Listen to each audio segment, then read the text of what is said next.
So let me go ahead and introduce our special guest, but everybody had an opening, so I want our special guest to give out the information, how people can reach him, and then we'll jump on in here and the conversation continue from this morning, because there was a question that came on from the radio side that I want to dive into. But let me go ahead and introduce Michael Imhotep, historian and national political commentator. Michael Imhotep, host of the African History Network show and founder of the African History Network. He's also a weekly panelist on Roland Martin's Unfiltered daily digital show, which I was with Brother Roland Martin last week in Chicago, Chicago for the rally for Sonia Massey's family there. Brother Michael Imhotep, great to see you. Well, I heard you this morning. Good to see you. Good to see you, my brother. You're looking sharp, fine. Oh, thank you.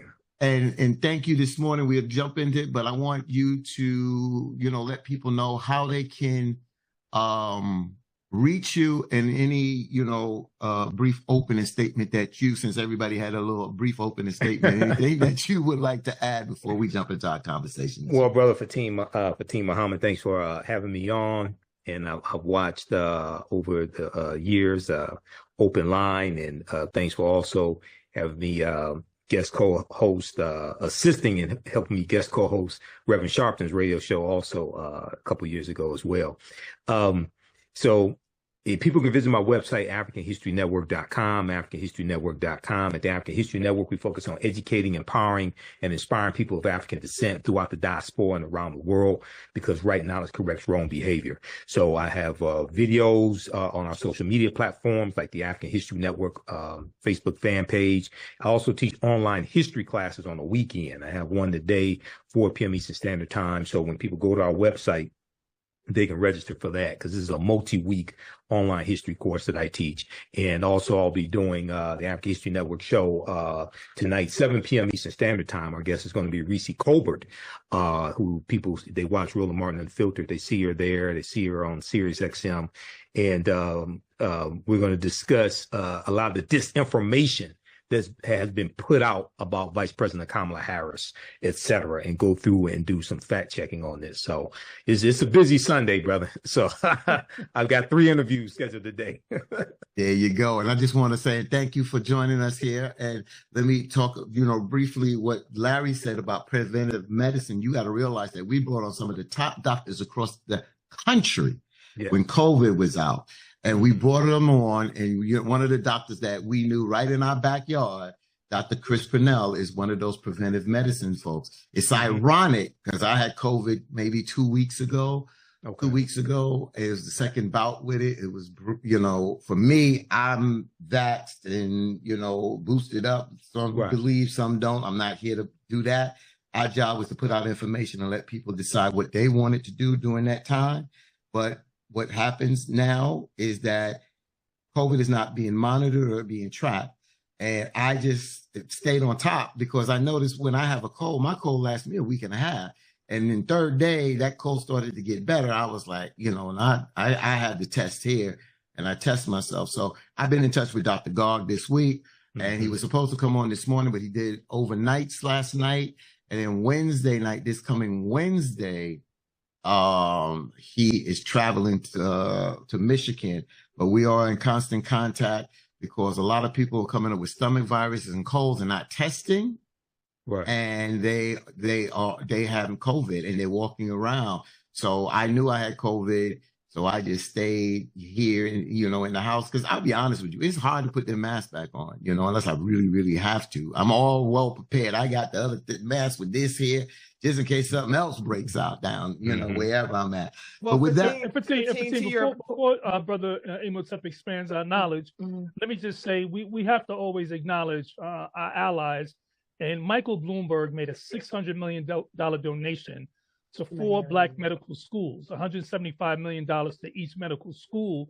Those schools overwhelmingly produce the highest number of Black doctors in this country. Between Black people are roughly 12 to 13% of our population, but only 6% of the nation's doctors are Black. And so I think we need to focus on that, which we have, Patine, over the years on the show. but I think we have to emphasize how important it is to give opportunities to those who are pursuing careers in medicine and may not have the means to do so. This affords them a way to pursue their careers as doctors. And we look at it, Fatim, from the perspective of how many times have we gone to a doctor? How many times have we gone into a medical facility and you barely see a Black doctor, right? And so this is so important. And as a HBCU alum, Sabrina and I, we often talk about the lack of funding, right? The lack of the low endowments. As I said last week, Howard University's endowment is $865 million. Harvard University's endowment is $50 billion. And so that donation of $600 million, Fatim, we can't understate how important that was. And so certainly kudos to Michael Bloomberg. Exactly. And the New York City Department of Health is tracking the COVID expansion, the rise, and particularly in Black neighborhoods and Latino neighborhoods, Hunts Point, South Jamaica, in terms of hospitalizations. Not you just called in and you got rid of it. Hospitalizations, Hunts Point, South Jamaica, East New York, Central Harlem, Co-op City. That's where it's rising. And Nassau County doesn't want you to wear a mask either. And so they just passed legislation making it against the law for you to wear a mask in public spaces. Crazy. Last week, they passed that law last week. So COVID is here, people. Oh, yeah. It is here. And it's being tracked. Well, no, not tracked there in New York, but it's not tracked across the country. CDC, no, I don't know. CDC is not, they're not tracking it. They're not tracking it. But here in New York, absolutely. There you go. And that's good, So, all right, let's go ahead and jump on in here. We had a question this morning, and, there's a lot of politics here to discuss. We've been on point. We've had our strong debates on this, and it's not about going back because we don't have to prove a point, because we all knew that we needed to move forward. Larry always said we got to keep Trump out of the White House. The bottom line is, a lot of us felt that, we standing with President Biden because that was the alternative that was there. But we also knew that their motivation wasn't there. The donors was pulling out, and we are past that. We're moving forward. So we don't need to rehash that. But now we are seeing a whole different momentum. But with that momentum and the enthusiasm, that's beautiful, is good, is no but. However, we have a lot of work to do, and there's a lot of political education is still needed within our communities here. Really needed in our communities. And Brother Michael Imhotep, I want to go to the Electoral College, but there's one thing I just want to briefly say, that you were talking about the doctors and the funding of Michael Bloomberg real quick. Let me just say this, and Sabrina talking about more Black doctors. You guys know I'm a sickle cell advocate. My wife passed on sickle cell, but being her advocate for years. And I'll tell you straight up, I've had some good Black doctors, had some good white doctors. I had some pain in the ass white doctors, and I have a pain in the ass Asian and Black doctors. So I want doctors that are compassionate and not judgmental, and not looking and diagnosing their patients like they're in a textbook. You understand? For instance, sickle cell, with next month is Sickle Cell Awareness Month, which we'll get more into that. You can't do it with a textbook. Somebody who has a high hemoglobin still can be in a sickle cell crisis. So bedside manners is important, but there got to be some compassion. Dr. Ian Smith, who's been a guest on this show before, talked about how some people, especially those that suffer with pain, with sickle cell and other things, how they're mismanaged when it comes down to pain management. Right now, there's people out here that is suffering in pain because doctors are scared to prescribe opioids to treat. They have a chronic illness that causes pain. Pain management will tell you, you have to manage the pain. And if there's an addiction rate, the addiction rate is very small. I spoke on this with pain management at Long Island College Hospital some years ago about that. So again, yes, more Black doctors are needed, but we need more good doctors out there that is going to be compassionate out there, because I'm telling you, it's an uphill battle when it comes to health, and especially in the Black and Latino and other people of color's community out here. So just want to add that with that being said. Now we get back to the political page, and let's go to Brother Michael Imhotep to talk a little bit about the Electoral College, because we had a caller this morning and I said that we will dive into that and then we'll get into the presidential politics of the day. Okay, so we'll talk about Electoral College, but when I finish that, I got to talk about what you just talked about, dealing with pain and pain medication being prescribed to African Americans. Why don't you start there first? Start there. Yeah, start there. Okay. Mm-hmm. So that's historical, dating back to slavery, because during slavery there was stereotypes of African Americans saying that we had higher thresholds of pain. Okay, and that continued after slavery. And when we look at a reluctance from some doctors to prescribe opioids to African Americans, even blackdoctor.org had an article a few years ago that talked about how you had a high percentage of medical school students who thought that African Americans had higher pain thresholds. Okay, number one. Number two, if everybody researches this article from February 8th, 1914 from the New York Times, it's called "Negro Cocaine Fiends Are a New Southern Menace. Murder and insanity increasing among lower class blacks because they have taken to sniffing since deprived of whiskey by prohibition."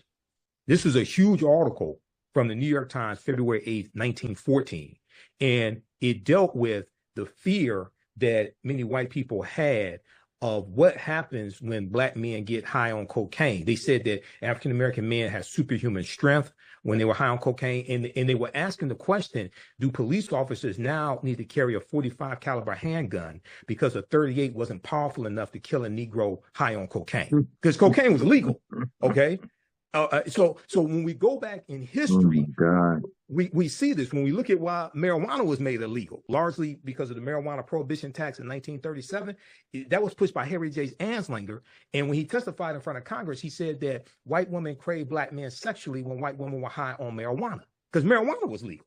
So when we go back and look at the drug laws in this country, historically changed. As long as white people were using the drugs, it wasn't a problem. 1875, you have the first anti-drug law in the history of this country. That was the anti-opium law in California, specifically San Francisco. And that was targeting Chinese male working on the railroads. And they were saying, oh, well, these men are going to seduce white women and things like this, right? So there's a history behind this, but we have to have more competent doctors, period, but especially culturally competent African-American doctors also. Yes. Culturally, yeah. Yes. Okay, so when we look at the Electoral College, the Electoral College was created by the U.S. Constitution at the Philadelphia Convention, 1787. Okay, very briefly here, I encourage people. I'm going to give a couple articles for people to read for resources. Number one, there was a good piece from CBSNews.com that came out January 19th, 2021. This is the day before the inauguration of Joe Biden and Kamala Harris. It's called "Most Americans Don't Know What's in the Constitution, a Crisis of Civic Education." And the way it works there, there are 538 Electoral College votes. Okay, you become president-elect by winning by getting to at least 270 Electoral College votes, okay, which is 50% plus one. You win the Electoral College votes. You become president-elect by winning the Electoral College votes associated with a state, okay? Each state has at least 3 Electoral College votes. I think that's the number, at least 3. You win the Electoral College votes associated with a state by winning the popular vote in the state. And this is what confuses people. So the caller on the show today said Hillary Clinton got more popular votes, but they gave it to Donald Trump. No, they didn't give it to Donald Trump. Donald Trump got 306 Electoral College votes because he won Michigan. He won the popular vote in Michigan, Wisconsin, and Pennsylvania. He won Michigan by 10,704 votes. I live in Michigan. I saw it happen. Okay. He won Michigan by 0.2 of a percentage point, and he won the 16 Electoral College votes associated with Michigan. So, and the Electoral College does not vote until the first Monday following the second Wednesday in December. You become president-elect by winning the popular vote in the state and getting those Electoral College votes. So when I hear people say the popular vote doesn't matter, no, it's not it's not the national popular vote. And there's really no national election. You really have 50 individual state elections because states have different rules to the election. Okay. You really have 50 individual state elections, number one. Number two, we have to, Republicans have always been better at that ground game and understanding the laws. And their goal is not to get more people to vote generally, it's to get less people to vote. This is why they engage in disinformation. Okay, but they understand how the Electoral College works. It's not because Republicans created the Electoral College, because in 1787, you didn't have a Democratic Party or Republican Party. They just study the rules better. They study the laws better. Okay, so we have to understand this now.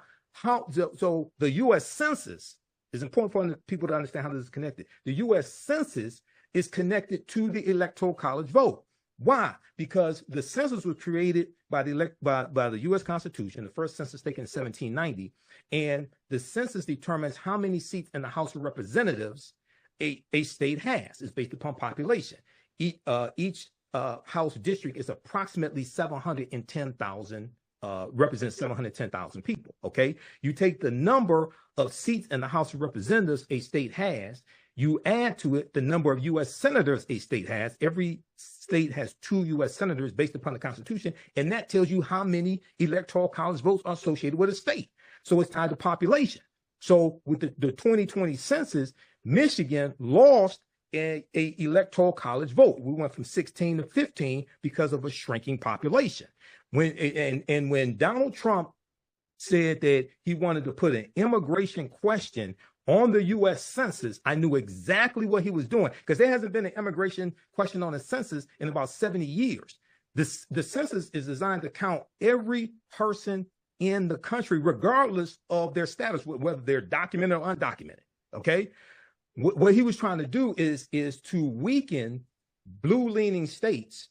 Some of them sanctuary states, things like this, more open, or have sanctuary cities more open to undocumented immigrants, to weaken them when it comes to the Electoral College, okay? Because a lot of those people who may be here undocumented, or they may be in a mixed house. They may be in a house where some people are documented and other people are undocumented. They're less likely to return the census form.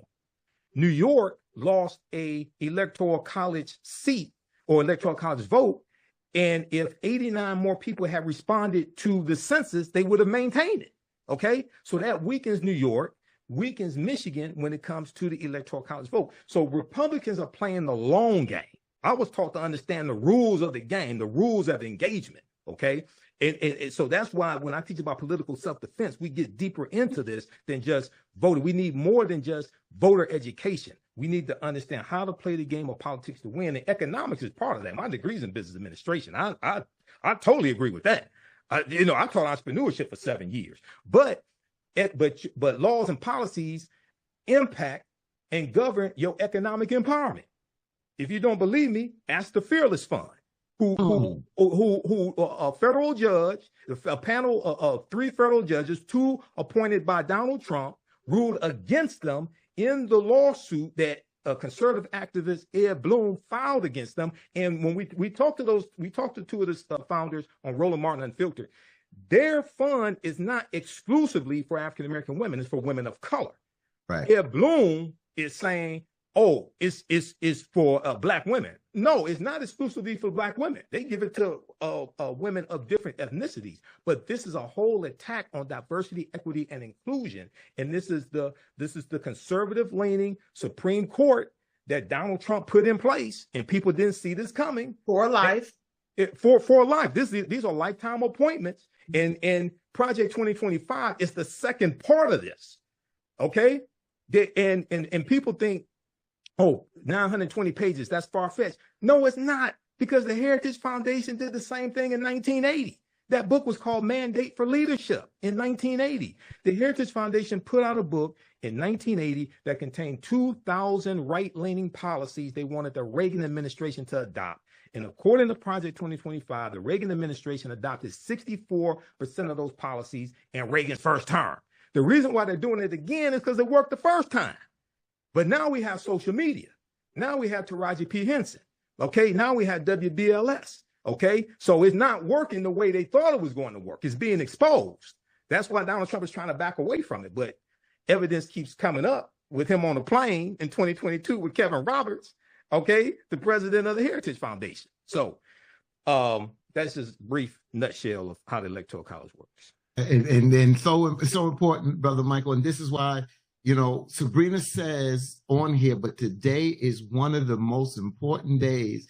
All our shows are here important, but today is a very important to click, like, and share this program because it's about education. Sometimes we have conversations, sometimes we have debate, but we also have to have education, especially in this time. We want to give you information out there because a lot of people communicate with other people, especially through social media, and there's misinformation and disinformation that is going out there, and we need to have the correct information. With that being said, let's have a go around with our team. So when I come to you, so I'm going to start with you, Jamie, Sabrina, and then Larry. Jamie? Yes, and to just expand on what Brother Imhotep said, this is why right now in Georgia and in other states, Arizona, there are cases across this country that have the Republicans, Donald Trump among them, in legal wrangling simply because they tried to use the electors, fake electors. So as Imhotep said, although, and this is why I have from the mountaintop talked about for many, many years on this show, the importance of state legislatures and the importance of the courts. Yes. The Republicans have a 3-decade campaign, right? And it really began in earnest after Barack Obama was elected for his first term. And they played the long game, very strategic in seizing state legislatures and state courts and federal courts. And they have been successful, which is why, as Imhotep said, you have the Fearless Fund case, and you have so many others. And Edward Bloom isn't new to this game. He's been doing this for decades. It began in Texas when he tried to suppress and oppress the Agency of Latinos. Mm-hmm. And so he's been a lifelong right-wing activist. And so we do have to understand that all politics are local. And we have to look at the states and how what the states are able to do in its federalism affects the federal and, right, and even the local. And I'm talking about, we look at just your own district with gerrymandering that took place. The Democrats lost the House because of redistricting in New York State, which backfired on the Democrats. They have to be held accountable for that.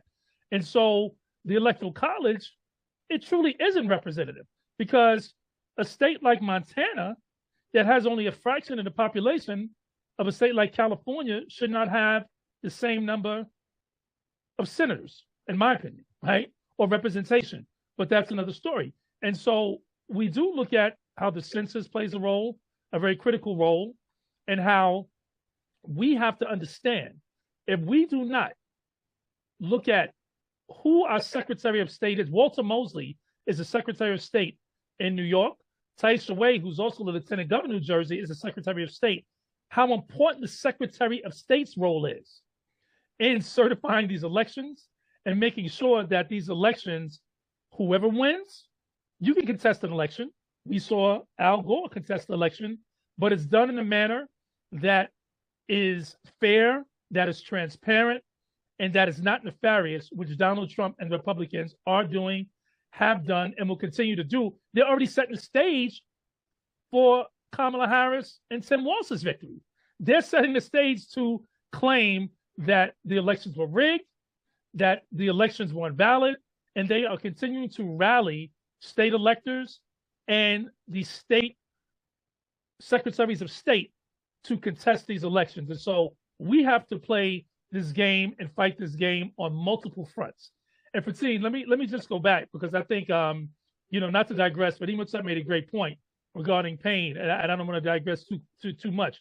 But we all know J. Mariam Sims and what he did from 1845 to 1849 and performing, right, operations and experimental operations on Black women slaves. And so my doctor, you're right, Fatim, we want compassionate doctors. My primary care physician, who I've had for decades, is Jewish, a wonderful man, right? He's ending his practice, but a wonderful man. You go to those who are going to serve you competently and with compassion. You're absolutely right. So I just want to qualify that.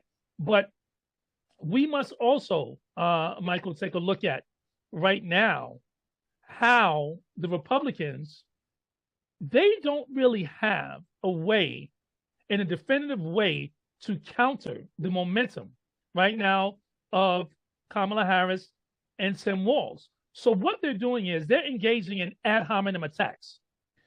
They're not putting forth any policy that a majority of the Americans, right, subscribe to. If you look at the polls, most Americans want the Affordable Care Act to remain in place. Trump has already vowed, even though they have lost in court at every turn, to overturn the Affordable Care Act, right? When we look at, Michael, you talked about this morning on the radio show, student loan forgiveness, right? Most Americans are in favor of student loan forgiveness of some form, right? Most Americans are in favor of women have dominion over their own bodies, reproductive rights. So this is not a one issue campaign. This is not a monolithic when it comes to Blacks and Latinos, Asians, white folks. We are all, most of us, multiple issue voters. But what the Republicans continue to capitalize on is that most voters are low information voters. They don't dig too much into the policy like we do. We're policy monks, we look deep into it. So they give sound bites. They give, very vague, policy points, but what they are talking points. And so our job and our duty is to, as we do here, Michael, as you do, and many others, to inform voters, right? To educate voters. It is why books are being banned in schools. They do not want civics. They do not want an intellectual and highly informed electorate. They want people to remain ignorant.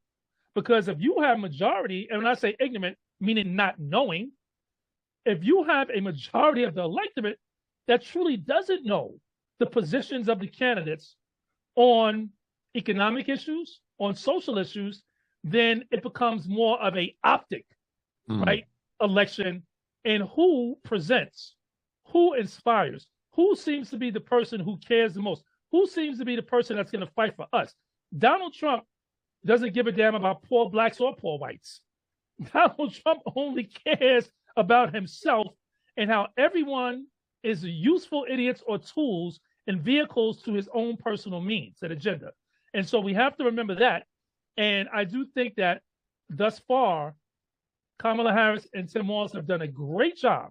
And Kamala Harris's team has done a great job. If we go back to 2019 when she was first running, up until now, her experience as a vice president, and Michael, you made a point, it's important for her not to undermine, right, Biden's policies right now, but she does have to distinguish herself.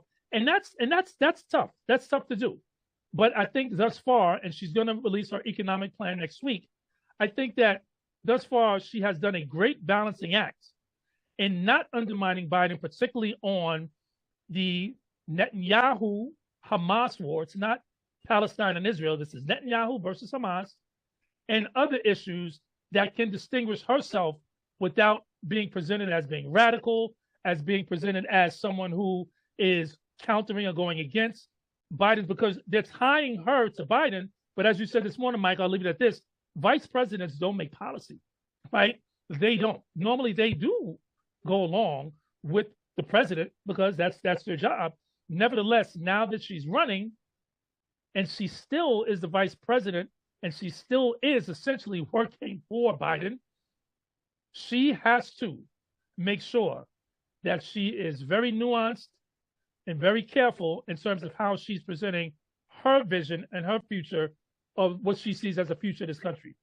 Right. I mean, I'm let you respond that, Michael. I just want to say one thing to Jamie. It's not a correction. It's just that I do know what you're saying about the Prime Minister of Israel, Benjamin Netanyahu, with his war against Hamas. Unfortunately, it's a war on the Palestinian people, as Larry has said, a genocidal war. You just saw what happened with the bombing yesterday. So this is and I couldn't, for our Palestinian brothers and sisters that are on this here, or people that are sympathizers or empathizers with those folks, is that we understand and we see, and we've been saying it. Ceasefire. So many people, what happened on October 7th, we said was wrong. We said that. We don't have to keep saying that. Understand? To balance this. But the number of Palestinian people that have died, there's no discussion on that no more. There's no discussion on that no more. There's no discussion. That is wrong. And that is a war, a genocidal war on the people, because you want their land and you want other things. You're bombing. There's nothing else to bomb but the people now. There's hardly any infrastructure there now. With that being said, James said a lot. But again, this is Netanyahu. I got that. That's why I said I didn't want to counter you. But let's be real. It is a war on the Palestinian people. No, of course, on the Palestinian people being waged by Netanyahu, but you have innocent Palestinians and innocent Israelis that are dying as a result of Netanyahu's genocidal campaign and Hamas's ill-fated attack on Israel on October 7th. Right. And again, I'm a realist. I know Sabrina says she don't like no violence. Unfortunately, it's a violent world. Since it has been, and it will be. And, I understand, like she says, she says it very well. She don't support violence anywhere. And I respect that. Fortunately, this is a violent world. And when people attack, nobody stood up for those Palestinian people. Nobody hardly stood up for those Palestinian people. Hamas came in and wanted to run the government. And it comes a time when people are trampled on and you back people into a corner and they come out fighting. And how they come out fighting, then you look at, that's wrong. But when you do what you do to a people, eventually they're going to come out fighting. A lot of y'all are Christians or believers of the scriptures, and you see there's wars and wars in the Bible. With that being said, let me get Michael in, and just so I can get Sabrina and Brother Larry, and I'll let you respond because Jamie said a lot. Jamie was right on point on a lot of things. But Brother Michael, do you want to respond to anything that Jamie said? Well, yeah, I wanted to comment not on Israel Hamas, but dealing with the attack on voting rights and putting this into historical context. When you talked about President Obama being reelected 2012, the percentage of African Americans who voted was 66.7%, if I remember correctly, of those registered to vote. This was the first presidential election where the percentage of registered African American voters was higher than the percentage of white people who registered to vote who actually voted, and this scared a lot of Republicans. This scared a lot of them. They came back and attacked us with Shelby County versus Holder, U.S. Supreme Court case of 2013. And this is what people don't understand, which attacked Section 5 of the Voting Rights Act of 1965. The reason why you needed the Voting Rights Act of 1965 is because of what happened in Mississippi in 1890 with the Mississippi State Convention of 1890, where they rewrote the state constitution. They passed poll taxes and literacy tests to suppress the African American vote. And African Americans were the majority of the population in Mississippi. Okay. And Solomon Saladin Calhoun, who was the white county judge who presided over the convention, he said, we came here to exclude the Negro. They said explicitly why they were there. Okay. Because 2,000 African American men got elected to the state legislature. You had a handful of them in Congress, about 20 in Congress. And you have a couple in the Senate. And we were elected to local office during Reconstruction, 1865 to 1877. So after the Compromise of 1877, which ended Reconstruction, you have a backlash to all of that, and you have the white supremacists and the Democratic Party at the time taking back control of the state legislatures, rewriting the state constitutions. 1895 South Carolina, 1898 Alabama, 1898 you have Louisiana, and they imposed the grandfather clause. 1901 Alabama. Okay, so the reason why you needed the 1965 Voting Rights Act is to remove the impediments, the obstacles to the 15th Amendment of 1870, which guaranteed the right to vote to African American men. Then we know the 19th Amendment of 1920 protected the right to vote for women. Okay, specifically white women, but for women. So Section 5 dealt with the pre-clearance. Okay, and what happened was with the pre-clearance in 1965, it stated that counties and states that had a history of putting obstacles to the 15th Amendment in place, they had to get permission from a federal judge to make any changes to any laws, any changes to the location of polling places, the times that polls open and close, how early you can have early voting, all different types of things like that. When it was gutted by the Supreme Court, Senator Jeff Sessions of Alabama cheered it. Shelby County is in Alabama. Alabama was ground zero for the fight for the Voting Rights Act, the Selma to Montgomery March. Okay, that's where you have Bloody Sunday, March 7th, 1965. Okay, so as a result of Shelby County versus Holder, in 2016, there were 868 fewer polling places. And the majority of those polling places that were closed were in areas that have high African-American and Latino populations. Okay, in 2020, there were approximately 1,700 fewer polling places as a result of Shelby County versus Holder.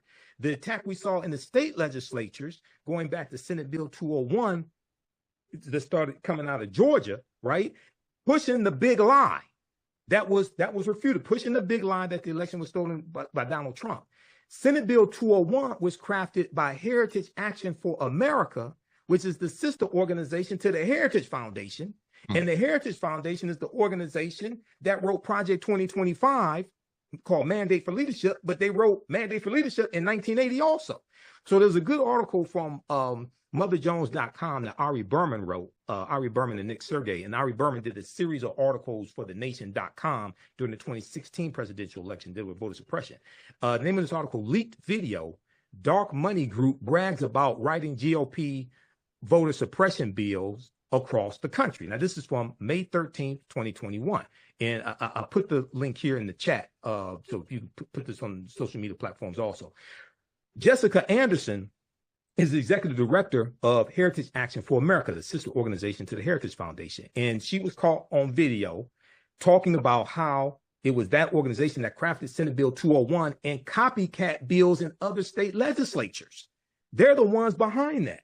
So you have the Heritage Foundation that's submitting lists of ultra-conservative judges for the federal bench and Supreme Court so that they can interpret law for the next 30, 40, 50 years.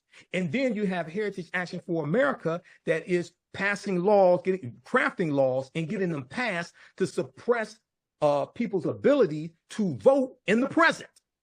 So they're boxing us in. And then you have right-wing organizations like Moms Against Liberty who are getting book bans put in place to reduce people's ability to understand the past at the same time.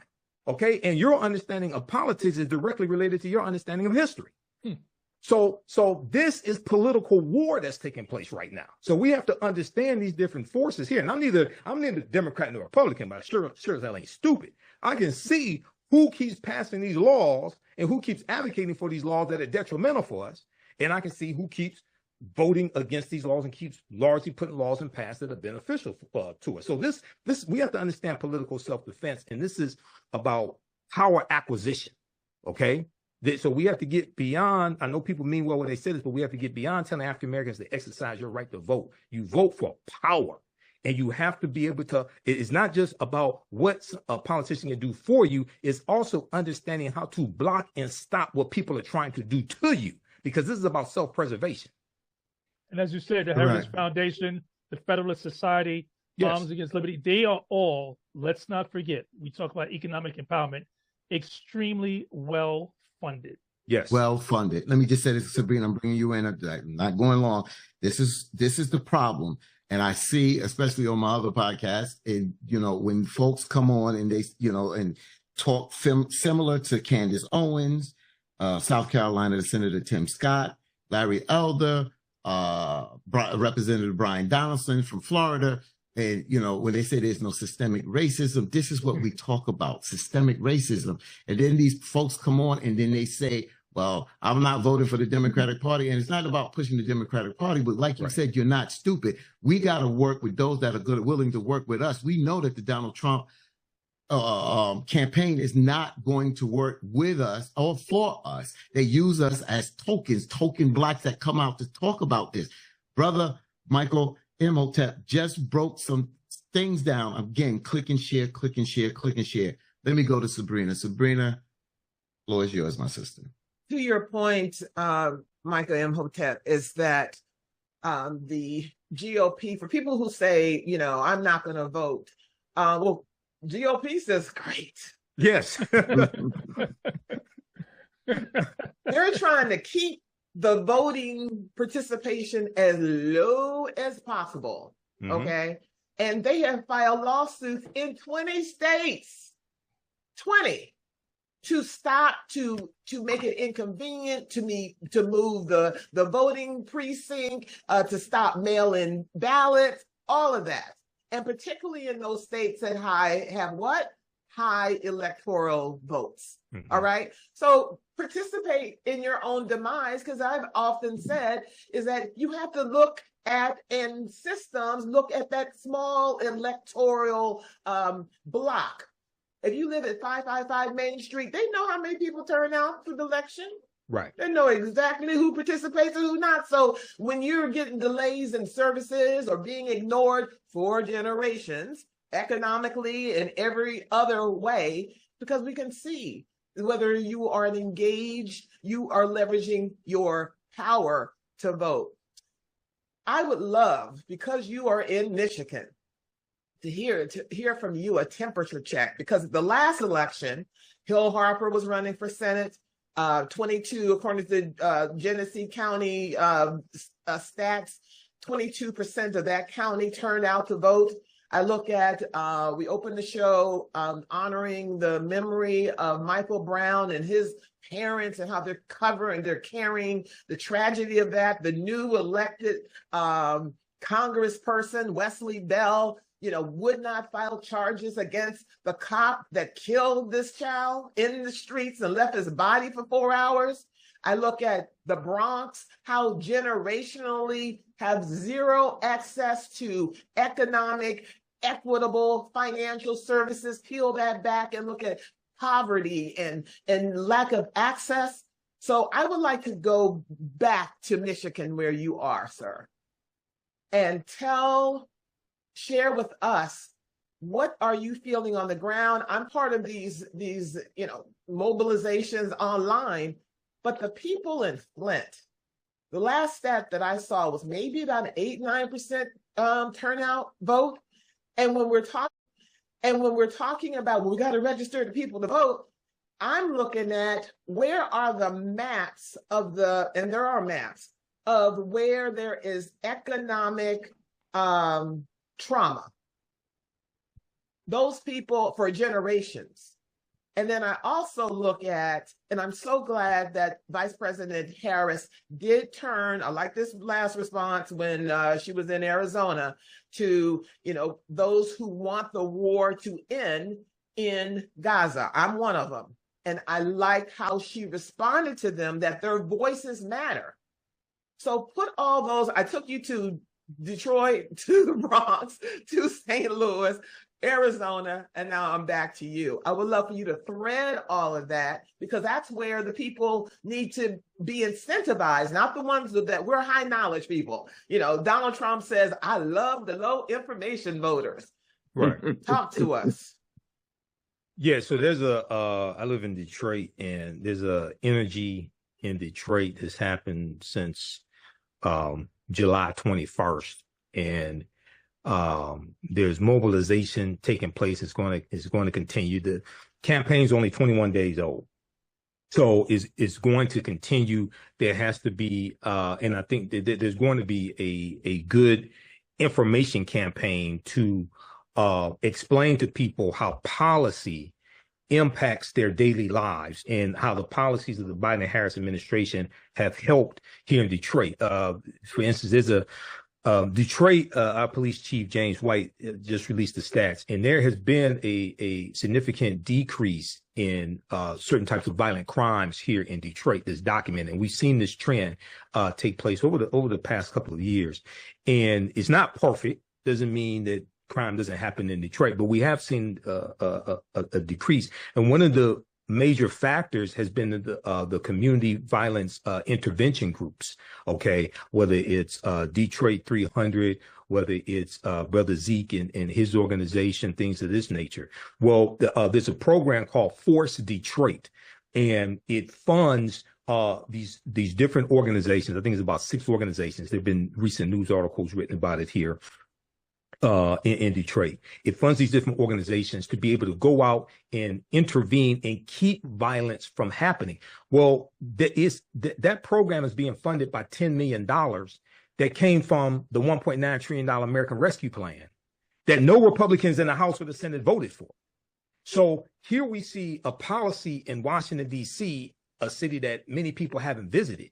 And you get to see the impact that, like, this one policy is having on the ground. When we look at, for instance, 2.6 million jobs created for African Americans. We saw the lowest unemployment rate for African Americans in April of 2023, is 4.8%. Okay, that has an impact. It's not perfect. Okay, but you're moving in a better direction.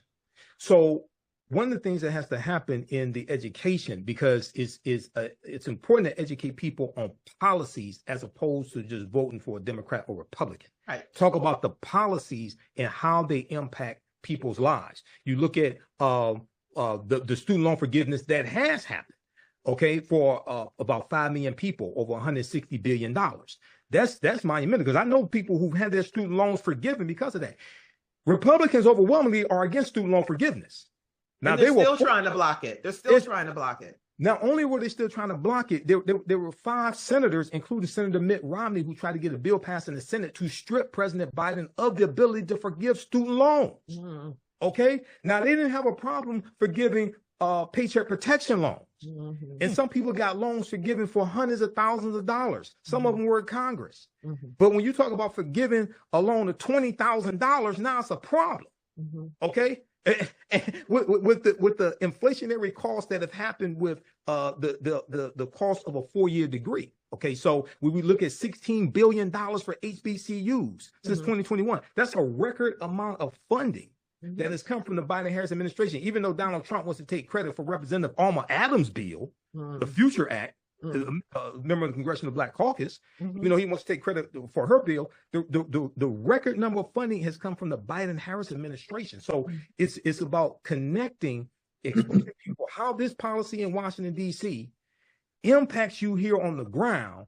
And then elections are about a contrast. It's binary. Now, you explain to me every question people have about Vice President Kamala Harris. I say, you got to ask that same question about Donald Trump. Show me Donald Trump's policies. Okay, absolutely. I'm not saying you're not saying that, but I'm just saying, because you have people say, "Oh, well, I don't like this that she did. I don't like this that she said, so I'm not voting." No. Biden said, "Don't compare me to perfection. Don't compare me to the Almighty. Compare me to the alternative." Mm-hmm. Okay, the alternative is Donald Trump and his policies, and all you got to do is look at what happened when he was in office. There were 3 government shutdowns in the first 2 years of the Trump-Pence administration, and he told you to drink bleach. Got it. Speak to the people in Flint that are still suffering from the effects of that water. It has nothing to do with VP Harris or President Biden, but speak to them, as well as the Muslim community in Michigan. You're in Detroit. What are you hearing, particularly with her speaking to the protesters? And actually, she did have a one-on-one with some of those, because it's a major issue. Even though it was an 18% jump in the young voters who said that they would like to support her, it's tied to the genocide in Gaza. Would you talk about that? And also, are you citing in your public appearances the poll from Howard University? Because these other polls, they need to include how many Black people they talk to, because usually it's none. I want to know how many Black people, because according to Howard University poll, is 93% of those 1,900 Black people that they polled said that we're voting for Harris. So what are your thoughts to the Flint community and the Muslim community in Michigan and all throughout this country?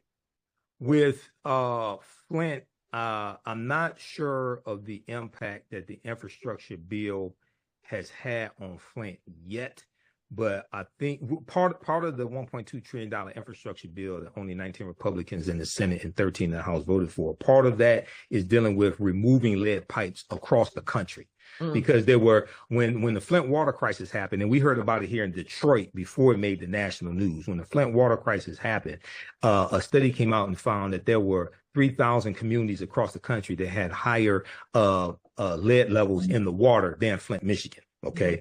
And Flint has been the victim of disinvestment for decades. And then we know that they were also taken over by the governor as well. You had the city council and mayor stripped of power. So I have to look at where they are in getting the pipes replaced. I know there was some replacement taking place before the infrastructure bill. That should escalate that, okay? And that's needed across the country.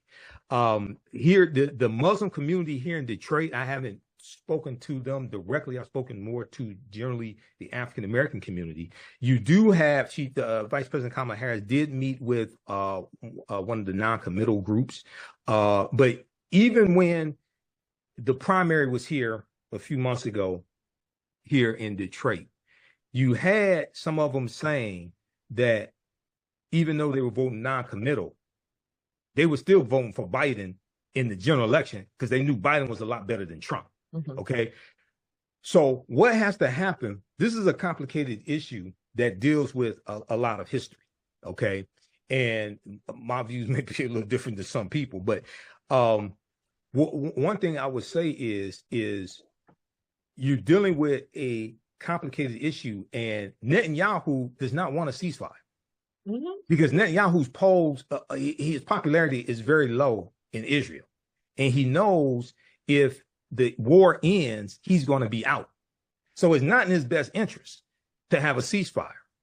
On the other side, Hamas is the government. Some people refer to them as a terrorist organization. Hamas should be separated. Hamas, I don't look at Hamas and the Palestinian people as the same. Okay, right. Because the Palestinians are being victimized, and on the other end, the U.S. has been trying to, and I don't agree with all U.S. policy, especially in international affairs and in some domestic affairs as well. But they have been trying to negotiate this ceasefire, but you have more than one party, and you're trying to negotiate a ceasefire with Hamas, the government that hasn't had elections in over 20 years, and Netanyahu and his cabinet as well. So people have to, and I've talked to people on both sides. I've talked to a few Muslims who've had family members killed in Palestine, and I've talked to at least two Jewish people who have family members in Israel. Okay. This is going to get worse if Donald Trump becomes president again. Donald Trump has already said he's going to remove all humanitarian aid from. It's already done. It's already happening. And Michael, let's not forget. Michael, that's already done. That's happening now. Let's not forget. The only reason Hamas existed and had the power it did because Netanyahu did not want the Palestinian Authority to be the ruling government in Gaza because they were pushing for a two-state solution. Yeah. So he really buttressed and empowered Hamas and was allowing hundreds of millions of dollars to come into Gaza via Qatar, right? And with that money, they were able to remain in power while he suppressed the Palestinian Authority. So October 7th really is a direct result of Netanyahu buttressing and supporting the power of the Hamas government, not the military wing per se, but essentially they are one and the same. As you said, you separate Hamas from the Palestinian people. That attack only occurred because Netanyahu is the sole individual that kept Hamas in power in Gaza. Yeah, and there's an article from Times of Israel that talks about that. I'm not an advocate for the publication Times of Israel, but when I was doing my research on this, I did shortly about a week after the October 7th attack, I interviewed Abayomi Ezekwe, editor of the Pan-African Newswire, on my show. We got deep into this history. So, and then Netanyahu wants Trump back in office. Now, it's also important to understand that Donald Trump imposed a ban on Muslims coming to the country from 7 Muslim countries. Okay. And when he did that, that also increased anti-Muslim sentiment in this country.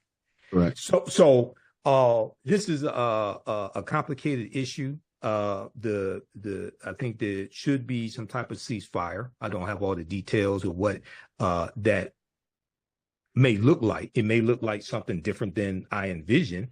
Hamas has to return the hostages, but also Israel has to release the 6,000 Palestinians that they're holding. And most of them haven't had trials, things of this nature. Right. So this is one of the things that Hamas is trying to do, trying to get back those 6,000 Palestinians. And oftentimes when this is talked about in the media, the 6,000 Palestinians that Israel is holding is not talked about. This is why I had a real problem with mainstream media, including MSNBC, like the first few days that this happened, because they didn't deal with really any background history on what caused the October 7th attack. And I'm not saying that the way the attack went down or what happened was right or what hey, these people have been fighting for a long time. Okay. Exactly. These people have been fighting for a long time. So but I would say, I just want to leave it with this. I think and I understand the vice president here is still the vice president. Sure. But when she starts to lay out her foreign policy, for me, just talking for me, I want the first thing to happen is Anthony Blinken, that he's going to issue a statement that he's going to spend more time with his wife and his children, because that's always a signal that people got fired. Okay, that's the first part. And also that they address the trauma the United States government signed and sealed by Congress people, that were doing the jack in the box, standing up every 5 seconds for a war criminal, and that they include the Holocaust that's happening in the Sudan and other parts of Africa. So and when we make that shift, because as Madam Vice President is saying, and the nominee Governor Walz is saying, this is going to be a close election. We're the underdog, and you can't afford to ignore any voices and the trauma that we've been championing and cheerleading for years. That's where I would like to see the pivot, Mr. Imhotep. Yeah, I'm going to hold it there because Larry's been very patient and it's got too long to get to him.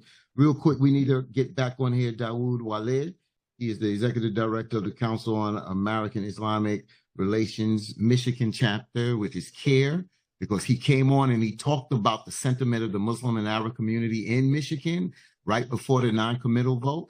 So we need to get him back on here to give us an update on that community right there. Brother Larry, let me get you in here because I want to get to, because we talked a little briefly about that article, which I have a funny feeling they're going to try to use that conversation as a distraction about dividing the community, but it is a reality what happened to New York Congresswoman Shirley Chisholm. I need to get to that article before we end this program today. Let me get Brother Larry in. Thank you for your patience, Larry.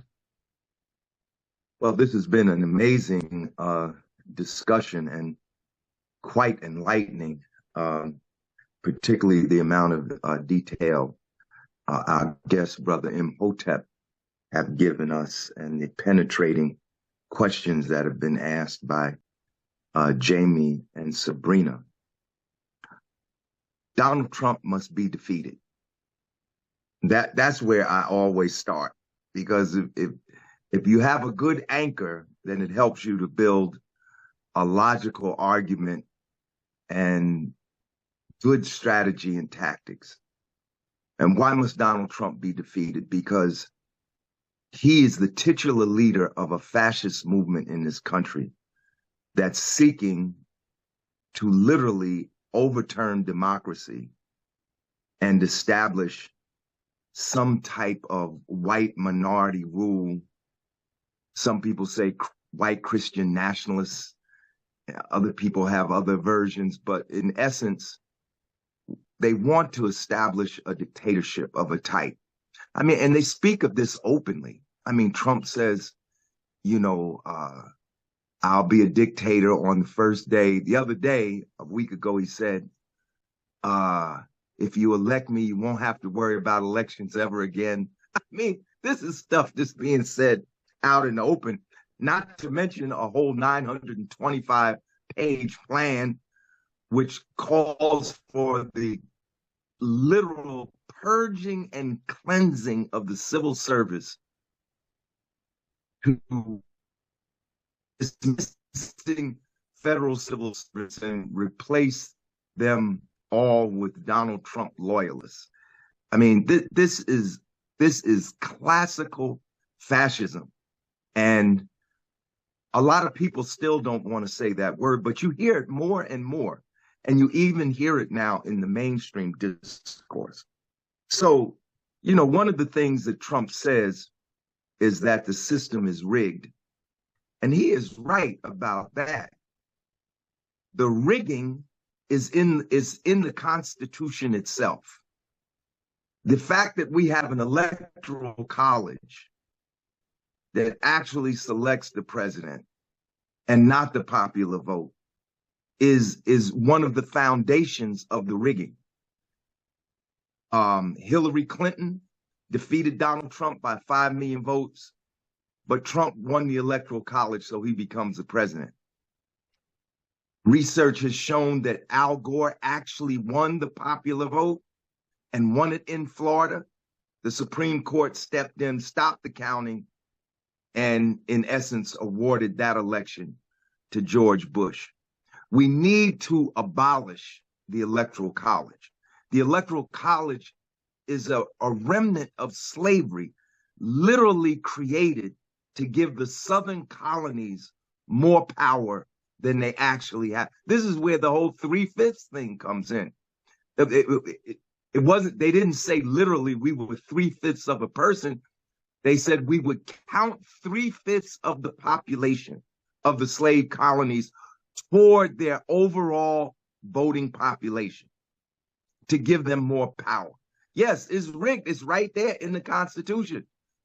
So as long as we have this dichotomy between the Electoral College and the popular vote, we put ourselves in perilous circumstances to always have an election challenge. And the Electoral College should be abolished, but that is not going to happen before November 5th. To abolish the Electoral College requires a 3/4, not even a 2/3, a 3/4 majority of the states to ratify a constitutional amendment to eliminate the Electoral College. But that is something we should be raising. We should be raising it immediately after the election. We should be sending people to the next Democratic National Convention to put that in the Democratic Party national platform. You know, how does something actually become reality? There's a whole process. But we need direct election of the president. The reasons that the Electoral College were established are no longer viable. We have a fundamentally educated population. We have a registered electorate. There's no reason why we can't have direct election of the president of the United States. Kamala Harris has momentum, but this momentum can evaporate in a minute. The momentum, everyone knows the momentum, you know, is good, but we shouldn't be like resting our laurels. We should resting on our laurels. We should be having massive voter registration. Everybody knows this election was going to be close. or is going to be close? Look, it was close when a white woman was running for president, Hillary Clinton. What makes you think it's going to be less close with a woman of color? Are these people going to be any less racist when they go into the voting booth on November 5th? This thing is going to be close. We can't rest on laurels. We can't rest on the fact that there is momentum. It's a good thing, but we cannot take it for granted that victory is in the bag. It's going to be hard for a hard one, and it's going to be close in the end. And because it's going to be close,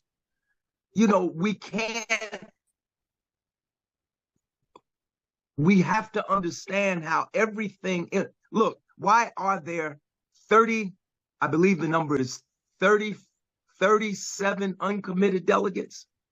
Why are there 37 uncommitted delegates at the Democratic National Convention? Because over 700,000 people voted for them. 700,000 people could determine the outcome of the election. Michigan is one of the swing states. 100,000. There were 100,000 uncommitted voters there. Those 100,000 uncommitted voters could actually be the margin of victory and determine who's going to get those electoral delegates. So what I'm saying is the Democratic Party's foreign policy is its Achilles heel. This situation in Gaza is spiraling out of control. It's not just a war between Israel and Gaza. It's Israel versus Gaza versus Lebanon versus Syria versus Iran. They want a full-scale war with Iran. In a matter of days, the entire international situation can change if we don't get a handle on the situation in Gaza. And by getting a handle on it, I mean bringing about a permanent ceasefire. Now, how does this affect Kamala Harris? Kamala Harris has said she wants a ceasefire. Even President Biden has said he wants a ceasefire. But the problem is, this week they sent $3.5 billion more dollars to Israel for military aid and $262 million directly for munitions this week. So how can you be for a ceasefire if you continue to send weapons? You think Netanyahu is going to stop fighting? Sabrina just said an ongoing war works in his favor. And right now, people are demonstrating in Israel. Jews are demonstrating against Netanyahu because they feel he has abandoned the hostages. They have some kind of policy, correct me if I'm wrong, Brother Imhotep or Jamie or Sabrina. They have some kind of policy, I think it's called the Samson policy. And the Samson policy says the military can kill the enemy and the hostages. The people, the hostage families are demonstrating against Netanyahu because they are saying he don't give a hoot about the hostages. He wants to continue this war as long as possible. Kamala Harris met with some of the uncommitted delegates, and that's a good thing. That was one of their demands. But after the meeting, what did Kamala Harris's advisor say on Thursday? Kamala Harris's advisor said on Thursday she does not support an arms embargo against Israel. So how can you have a ceasefire if you don't support an arms embargo? You continue to send military aid. How does that end the war? How do you end the war if Israel assassinates the chief negotiator for Hamas. And I mean, I understand what people are saying, you know, politically, that Hamas and the Palestinians are not the same. But if Hamas is not the same as the Palestinians, why are we negotiating with Hamas? We're negotiating with Hamas because they are not just the resistance, they were the elected government of Gaza. I mean, if Hamas wasn't important, we wouldn't even be talking about Hamas. If Hamas wasn't important, Israel wouldn't have assassinated Haniyeh. And they assassinated him in Iran. So I know, I understand we have to defeat Trump. At this point, the only one that can defeat Trump, that has the possible chance of defeating Trump, is the Democratic Party nominee. But I'm not going to turn off my brain simply because I want to defeat Trump. Look, the foreign policy Achilles heel of the Democratic Party could be the difference between victory and defeat. Look at Ukraine. Look at Israel. A poll came out last week, and I mentioned this on the show Wednesday night. The majority of Americans do not want U.S. troops in this war on Gaza. That's a poll. That came out the beginning of this week or the end of last week. 55% of Americans said no. We don't want no U.S. troops there. The thing is, as Sabrina pointed out, there's some U.S. troops already there. But in terms of an official, you know, presence, officially acknowledged presence, we're shipping them in mass on boats to go and on planes to go fight. That hasn't happened yet. The majority of Americans don't want that. If the situation arises, how do you think voters are going to react if Biden has announced, I'm sending U.S. troops to defend Israel? You know, that's not going to help us win. And the other thing, let me just say this before. Yeah, because I got to get a question because I'm out of time. Let me just say this too before we end. The foreign policy Achilles heel. In addition to the 3.5 million we sent Israel in military aid, and the 3.5 billion to 262 million, we sent $3.9 billion this week to Ukraine. Was it for military aid? No. It was for teachers' salaries, doctors' salaries, rescue workers, pensions, and social benefits. Now, as I look over the landscape of the United States, I see our teachers are not getting fair pay. I see companies no longer offering pensions. My company that I used to work for, that I get a pension for, they don't offer pensions anymore. And you need a 401k is not a substitute for a pension. Companies are offering that, but that's not a substitute for a pension. But yet, our teachers are underpaid. Our workers can't get pensions. Our people don't have adequate social benefits. How are we sending $3.9 billion to Ukraine for that? See, these are the things that upset people and make people feel like they either don't want to vote for the Democrats or they want to sit it out because they feel ambivalent.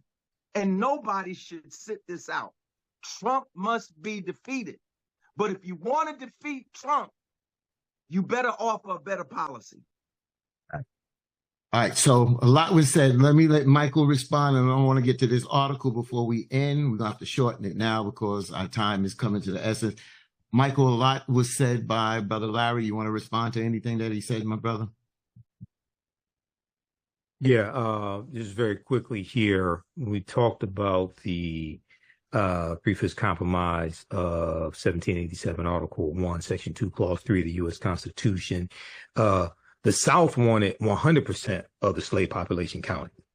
The North said, you don't even want to recognize that they're human. How are you going to count the full population? Because the northern states were saying, if you count the full population of the slaves in these states like Virginia, and Virginia at the time had like the highest slave population, that would give the South a huge dominance in the House of Representatives, and they can just push through whatever bills that they wanted. Okay, and then number two, with the Electoral College, to eliminate the Electoral College, a bill has to pass the House of Representatives and the Senate by 2/3 majority vote, then pass 3/4 of the state legislatures by 2/3 majority vote. So because Republicans won 2 elections by losing the popular vote and winning the Electoral College vote, they probably not going to vote for that. So I do think it should be eliminated, but Republicans are not going to vote for that. So we're going to have to educate our people on how this works. And then when we look at the $1.9 trillion American Rescue Plan, there was, well, first of all, this last summer, there were 270 strikes, labor strikes across the country. Some of those were labor unions. Some of those were teacher unions, I should say, because in this country, you have a lot of teachers that are represented by teacher unions. So they went on strike for higher wages. In the $1.9 trillion American Rescue Plan, there was something like $360 billion that was for first responders, but it also went to fund schools and teachers, because coming out of COVID, you had to pay for better ventilation systems so you can have smaller classrooms, and pay for more teachers as well. So even though 3.5 billion, now I'm not sure what's in the current budget, because the Congress hasn't passed the budget yet. They're on I think their third continuing resolution. So because Republicans can't govern, so they haven't passed the budget yet. But if people go and look at the fact sheet from whitehouse.gov, I'll post it here in the chat. President Biden issues call for state and, that's not the one I want. There's one on the American Rescue Plan that breaks down what's in the American Rescue Plan and how it's helping people, okay?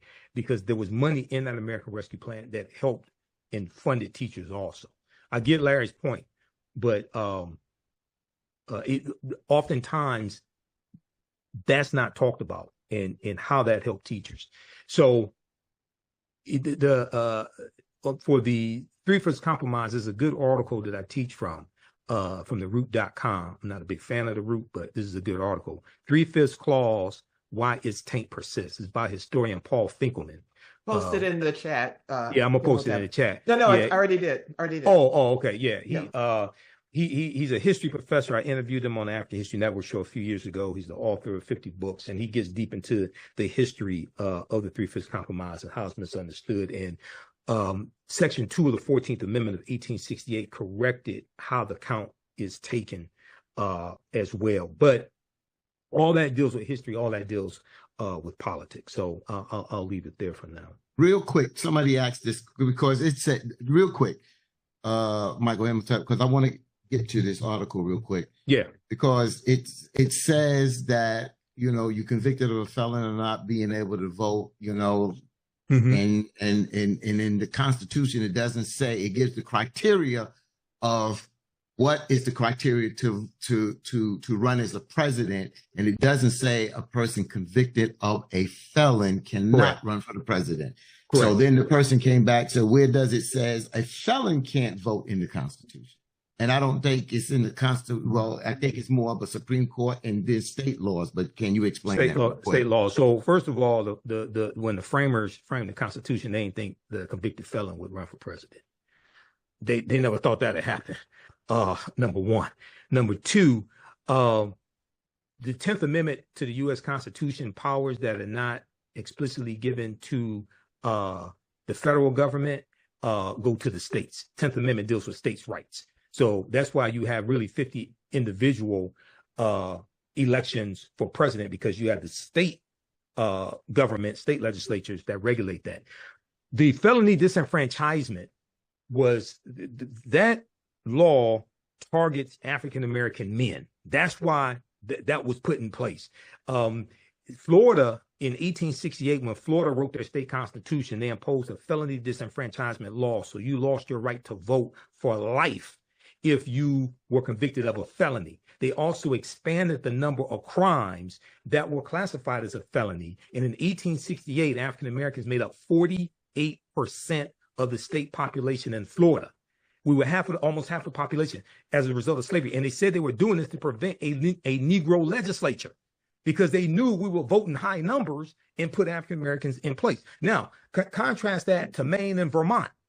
In Maine and Vermont, where Senator Bernie Sanders is from, right now, if you are a convicted felon sitting in prison, you can vote from prison because Maine and Vermont historically did not have high populations of African-Americans.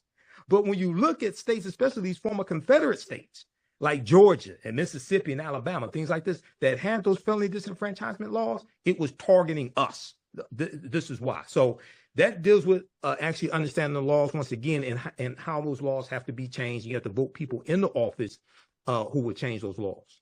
Got it. So the reason why I'm bringing this article up, because, you know, I was at, matter of fact, I decided to not, when I was in Denver, when Senator Barack Obama was going to accept, you know, the nomination at the convention for president, that night, one of the beginning nights, I did not go down to the convention center.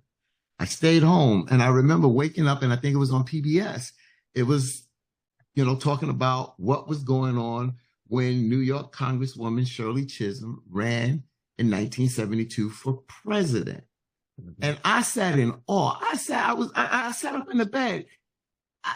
I said some choice words. These Negroes did what? These black men did what? I was like, you are serious. I lost it. I got a chance to meet, you know, Congressman Shirley Chisholm back in high school. Well, I was not politics like that, you know. So there's an article in today's New York Daily News. And the reason why I bring this up, because I feel like it's going to become, they're going to try to use this as a distraction point out there. But this was a reality out there. I see certain things when it does come down to black men. It is a legitimate conversation, but it's a legitimate conversation. But is it a conversation that we should be having? Is it where are black men now? Of course, we saw the call, you know, 2-3 Sundays ago with the first night with the black women, then the next night the black men, and so on there. So this article in the New York Times is titled "Black Men Rally for Kamala Harris and Confront an Elephant in the Room." The article is written by Zolan Cano Youngs and Erica L. Green. Both are black. And I'll start off here. And Michael, I haven't heard the number change, but in the article it says, in a powerful show of unity, over 40,000. That 40,000 was over 40,000 was Sunday night with the women. Sabrina was on that call. I came in on that call to try to help people get in that call. But the next night, I remember hearing the number was over 21,000 of black men from across the country joined that virtual fundraising call to back Vice President Kamala Harris' bid for the Democratic presidential nominee. But beyond the support, these men confronted a long-standing challenge: the hesitation to stand behind black women in leadership roles. Illinois Attorney General Kwame Raoul addressed this head-on, urging that backing Vice President Harris displays strength, not weakness. This moment echoes the past as these men recall the pushback Shirley Chisholm, New York Congresswoman Shirley Chisholm, faced from her black male colleagues when she ran for president in 1972. Congresswoman Shirley Chisholm's struggles underline a historical reluctance that still lingers, making this rally for Harris not just about an election, but a deep-seated shift in perspective. As Harris aims to secure the nomination, these black male leaders are calling on their peers to recognize that supporting her is crucial, not just for her campaign, but for the broader fight to protect and advance the progress they've worked so hard to achieve. You know, but Dean, could I say something? A point of information on this. Mm-hmm. I won't go into a long rant. Black men in 2016 voted 84% for the Democratic Party nominee. In 2020, Black men voted 88% for the Democratic. The only group, the only demographic, population demographic to vote higher than Black men was Black women. I think that this discussion about Black men's voting is problematical. Number one, I agree with some of the things that your co-host, Jennifer Jones-Austin, said on the radio show this morning, that Black men's issues do need to be spoken to and are not being spoken to adequately in this political discussion. But I also believe that Black men are being demonized in this political discussion because of the attention that some Black influencers on social media, some Black artists, Black individuals, their opinions are being given prima facie as evidence for the thinking of the Black masses. So when the statistics, let me finish. When the statistics say otherwise. Yeah, but Larry, what I'm saying, but Black men are voting, and I predict this. Yeah, but that's not the question. Black men that's not the question. If they voted 88% for a white man, right, Joe Biden, they're going to vote in a higher percentage for a woman of color. I predict that. And I think we can't the discussion is helping to further alienate Black men. And that's why. Wait. Let me just say this. 14% of Black men didn't vote. Wait. Hold on, because I want to throw this out here. That's why I said this is a discussion. That's why I said some will use it as a distraction. But the reality, Larry, there's a reality right now. The last time a Black woman ran for president, she had pushback in the Democratic Party amongst Black men. Hold on. I don't argue that. Hold on, Larry. Let me finish. Let me finish because I want to throw this question out. Because I was throwing it to the guests, and then we have our go around. This is not a debate. This is an article that we've seen this happen before. We've seen this when it came down to the nomination of Ketanji Brown, the judge Ketanji Brown. We saw Black men, some Black men that was not happy. So I'm not saying it can be used as a distraction. It may not be the reality, but this is something that has happened before when a Black woman ran for president within her party. So that's my question. And that's why I want to throw out to Michael, and then we have our go around. This is an article written, but this is not only, this is something that has been addressed before that daggone call Monday night, that after the women's call Sunday night. Where will Black men stand on backing a African American or a Black woman running for president? So let me just put this out there and we have our go around because our time is very short. Go ahead, Brother Michael. Yeah, so you're correct on the misogyny that Shirley Chisholm experienced when she ran for president, and some of that misogyny came from Black men.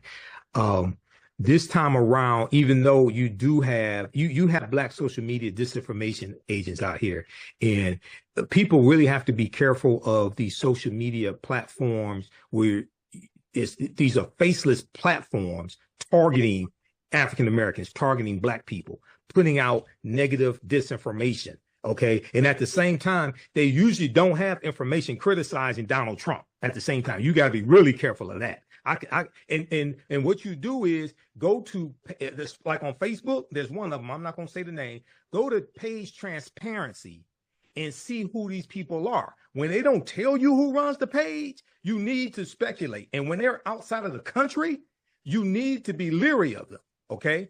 But I think this is something that I think we're going to see a change now, because we didn't see a call like what happened on July 21st. And I was on that call also. There was 20,000 on StreamYard with Roland Martin and the brothers, one with black men. And then there was thousands more that were watching and streaming. We haven't seen this type of movement take place really before. People say 08, President Obama, social media wasn't developed like it was then. So I think because African-American men are organizing early on, I think that we're going to be able to communicate with other brothers and get this information out, and for people really to see, okay, she is the best option. Women, other countries have had female prime ministers and leaders, things like this. The U.S. is way behind in the times. It's past time for that. And you have some African-American men who realized what happened when Donald Trump got in office, and they said, oh, we should have voted for Hillary Clinton. You had white women who said that also, because on the white women's call, organizer for Kamala Harris, they were talking about it on MSNBC and interviewing some of the women on the call. The first 35, 40 minutes, they were talking about how they got it wrong in 2016 and how they should have voted for Hillary Clinton, the ones who did not vote for her, because they saw what happened with Trump in office. What Vice President Kamala Harris has to do really quickly is put out the accurate information about her history as San Francisco District Attorney, as well as Attorney General of the state of California, because there's a lot of misinformation out there. This time around, I think a lot of people realize why you need prosecutors, because we saw Donald Trump and we saw the crimes Donald Trump committed. And it was Alvin Bragg in New York who held Donald Trump accountable. It's Fani Willis down in Atlanta trying to hold Donald Trump accountable. It's prosecutors holding a criminal accountable. So a lot of them realize, oh yeah, she's the one who can really prosecute this case against this criminal Donald Trump. So going back to Larry, because Larry is making a point, that's why I want to have this discussion now, not in 3 and 4 weeks, where it can be utilized, and some people say it could be utilized as a distraction now. But we want to have this conversation because it is an elephant in the room, and we might as well have that conversation now, because we know that with Kamala Harris getting ready to drop an economic program coming this week and things like that, we want to get into this discussion about policy. We want to get into the discussion of economic issues and the international policies, things like that. We want to have those discussions. But since this, I just came across, I didn't know, I came across this article this morning. It's in today's New York Times. So don't think that this is not something that Reverend Sharpton may discuss on MSNBC or CNN may discuss. It's just a talking point. But Larry's point is valid, that you're right, that this may not be what it says it may be, but it's worth the conversation, because I'm telling you, before this change of direction, there have been a lot of black men that said they were going to vote for Trump. I didn't say a whole bunch, but I'm telling you, I have family members that I can't vote for Biden. So, but that was Biden. But now we have a black woman. But I see a different momentum now, that I see that even some of those folks that said, I can't vote for the Democrat, I can't vote for a black woman, I've seen they're changing their tune. So Larry, go ahead and finish that point, and then we'll go to Sabrina and Jamie, and then we'll wrap up. No, I think if we have data, we should use it. So in 2016, there were black people, men and women, who said they were going to vote for Donald Trump. In fact, some of them were religious leaders that stood over Trump and prayed for him.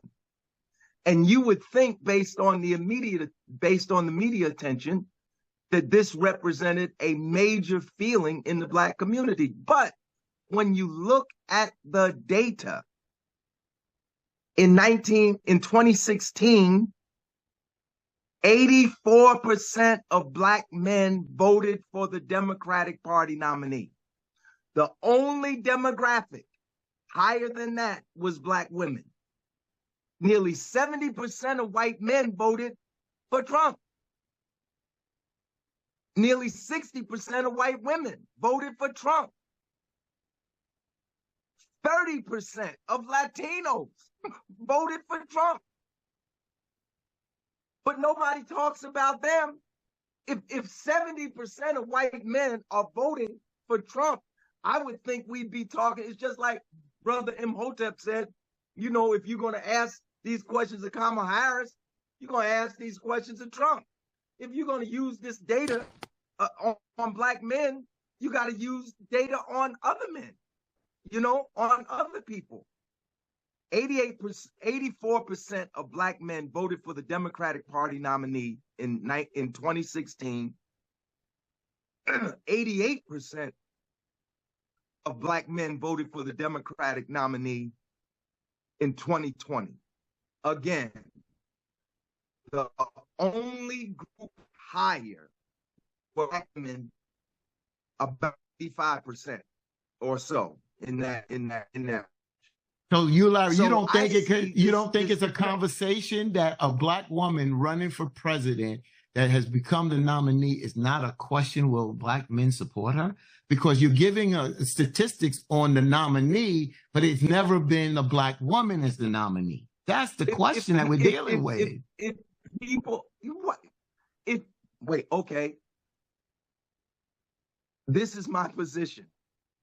If 84% of Black men voted for the Democratic Party nominee in 2016, and 88%, an even higher percentage, voted for the Democratic Party nominee in 2020, I think as high or higher, I think because she's a woman of color, she identifies as a Black woman, I think it's going to be higher. All right. I leave it there. I mean, it's your opinion. Right. I got it. And this is why you have polls. Is the difference between an individual decision or, an individual opinion or an opinion of a group of people and the opinion of an entire aggregate. I got it. I just got to move the clock. I got to move the clock here. I got to move this clock. Let me say one more thing about Shirley Chisholm. In the article on Shirley Chisholm, did they give any data? Because this could have very well been, with the Shirley Chisholm situation, Shirley Chisholm vis-a-vis Black male leaders in the Democratic Party. But is there any data on how Black men voted for Shirley Chisholm? Now, I'm going to tell you one other thing. I was at the Democratic National Convention in 1972. I was an elected delegate. And the whole Shirley Chisholm row was connected to the National Black Political Convention. How? Because the National Black Political Convention had invited Shirley Chisholm as the only Black presidential candidate. She was invited. She was asked to come and address the convention. And she did not do so. She chose instead to go and meet with McGovern, who I believe was in Florida at the time. So, you know, there's history and there's history. But the main point is, in this article about Shirley Chisholm, if no data was actually offered as to how Black men voted, then, you know, it becomes, you know, it was pushed back in our party. It was the pushback. I mean, Michael Imhotep, you know the history. It was the pushback in the party. The article never talks. The article doesn't talk about the voting statistics on her. They talk about the pushback within her own party that helped failed her. That's what they said. And then they springboard, can that, when it comes down to voting, will there be some pushback from Black men when it comes to voting? Brother Imhotep, do you have any more to add to the Shirley Chisholm piece? Before I go to Jamie and then not really. Sabrina. There's a movie starring Regina King. It's on Netflix, I think, that is in. It's about Shirley Chisholm and her running for president. So it gets into what happened and the misogyny she faced, things of this nature. I think this time around, we're positioned for this to be different.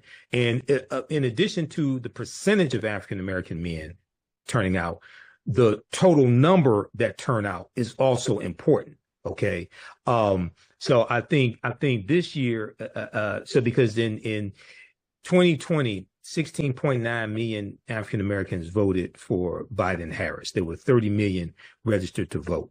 I forgot the exact percentage turnout, but it was 16.9 million. So Larry's correct on the percentage, but we also have to boost the total number that vote as well. So you can have a high percentage, but a low turnout. Okay. So that's important also. But I think this time around is going to be different. We have to make sure we educate people on the policy, on the issues, and then have them compare that to Trump. And you had a lot of men, you have some Black male hip hop artists in particular who said they're voting for Donald Trump, things like this.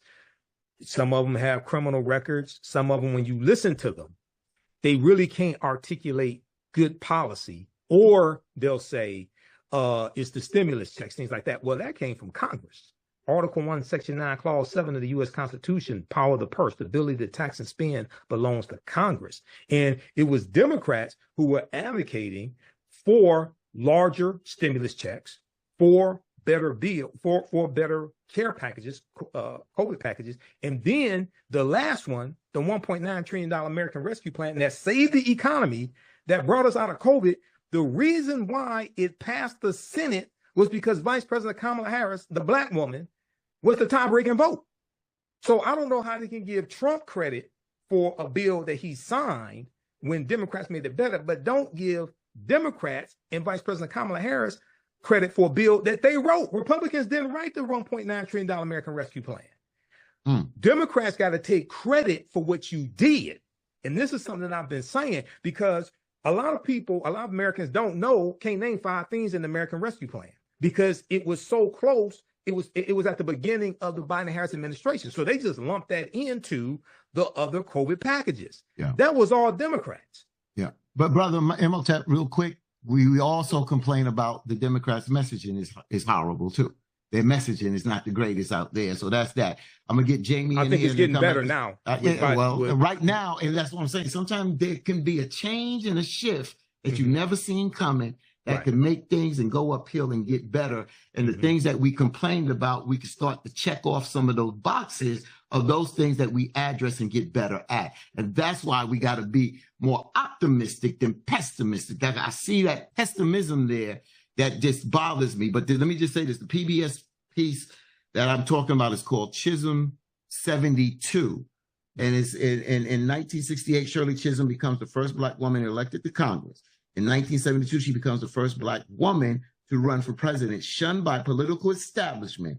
She's supported by a motley crew of Blacks, feminists, and young voters. Their campaign trail adventures are frenzied, fierce, and fundamentally right on. And the reason why I promote a lot of PBS, because a lot of their programming is dead on, spot on, especially when I watch and learn so much from the eyes on the prize. From the eyes on the prize. You understand? With that being said, let me get Jamie in, then Sabrina, and then we'll wrap this up. Jamie. I wholly am aligned and agree with Larry's salient points. This is another way to divide.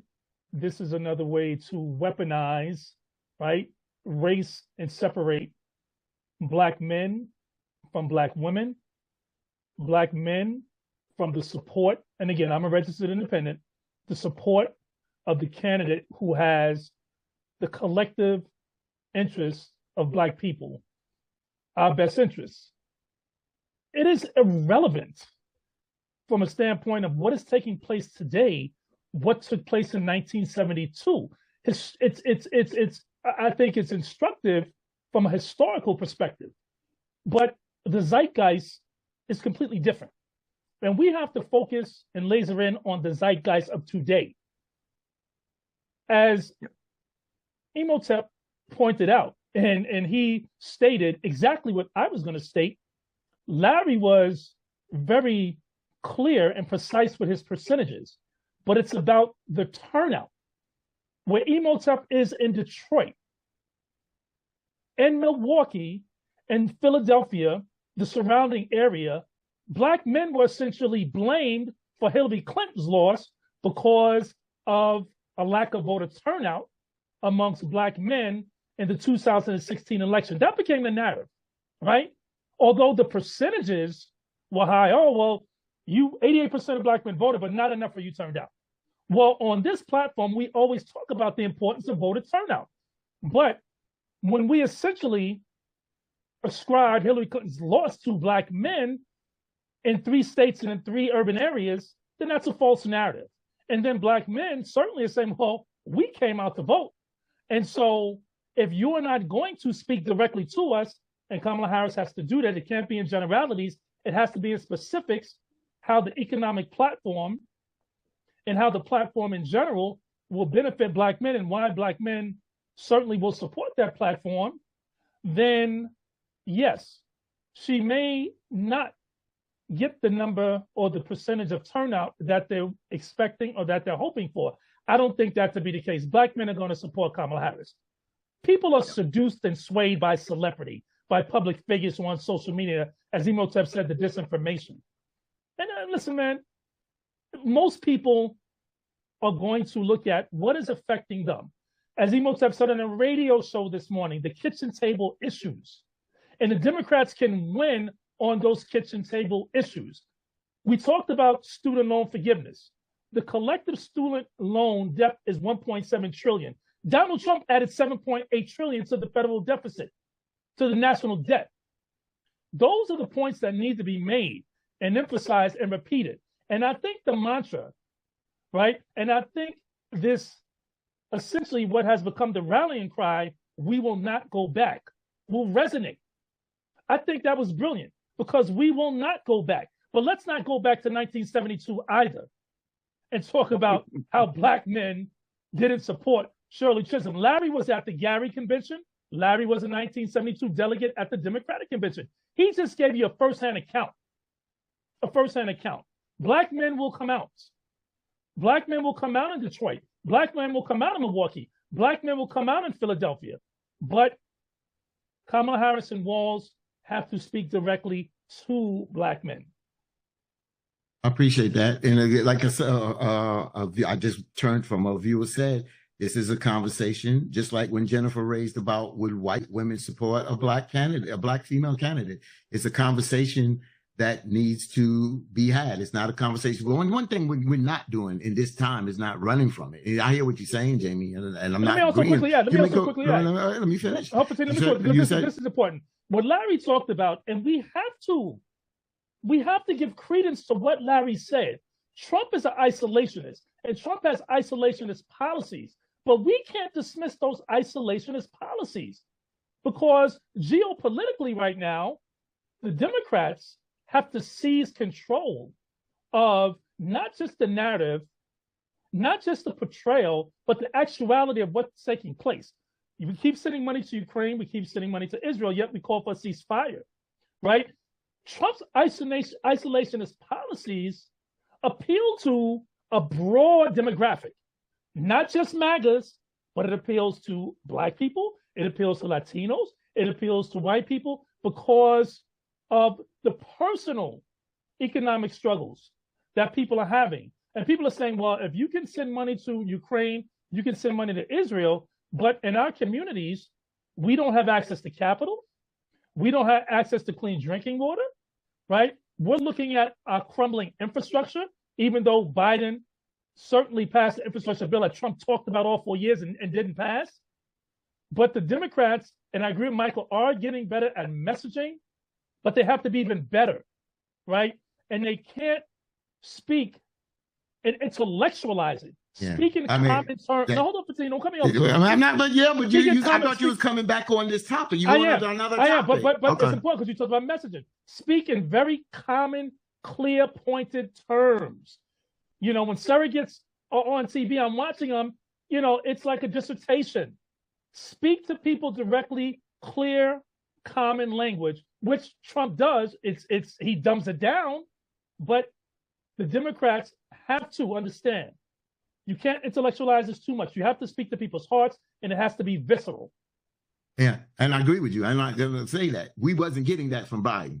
He's a great job before. We wasn't getting that from Biden. Now you're right there. And just to go back on the Shirley Chisholm thing, remember, she was not the Democratic nominee. That's what I'm saying. She was upset in her party by a lot of her colleagues, specifically Black men at that particular time. You're right, Jamie. Times have changed, but has mentalities changed? So we'll see. Again, that's not, you know, this is a discussion. Let me bring in Sister Sabrina on that. But remember, who was it? It was McGovern. It was McGovern that became the nominee in 1972 for the Democratic Party. Sister Sabrina, your comments on this article. Sure. So the way that I think about it is, who's the messenger? And when I look at newsrooms, I mean, the reason why the National Black Association of Journalists exists is to advocate, to have voices, decision-making, editorial participation in the angles, the so-called news that they dump on Americans or people in general to believe and consume. And so those two reporters probably didn't even write that headline. It was an editor that, according to presswatchers.org, are absolutely committed to white dominant culture and are not committed to diversity in the newsroom. So the reporters don't decide on the headlines. Really, they had probably some other editors that don't look like any of us to re-edit the article that they initially submitted. So this is my angle on my point on that. Did they write an article on, are the white women going to support Vice President Kamala Harris? Is this the same newsroom that continued to levy the drum beat for the Iraqi war and the assault on the genocide that's going in Gaza? Is that it? And is this supposed to be reflective of all Black men? How many Black men did they talk to? And the people, and the Black men that are in favor of Cheetah Man, they've been against Black women since they came out of their mama's womb. Seriously. And probably, like Imhotep said, pull back the layer, and they're probably in some basement in another country. So I reject any frames, any article, or the Black men going to support the Black women like the Black men. And particularly if it's coming out of a newsroom that don't look like any of us. So I reject it totally. And I also reject continuing to ignoring voices. When, I believe that you ignore voices at your own peril. You don't have to agree with them or whatever. And when Larry brought up in terms of the uncommitted, Minnesota has the largest group of uncommitted. We're talking about 43,000 delegates. Voters that voted uncommitted in Minnesota. I say to everybody, don't ignore. We can't afford to lose any while advocating for the issues that you care about. We can't afford to ignore any voices.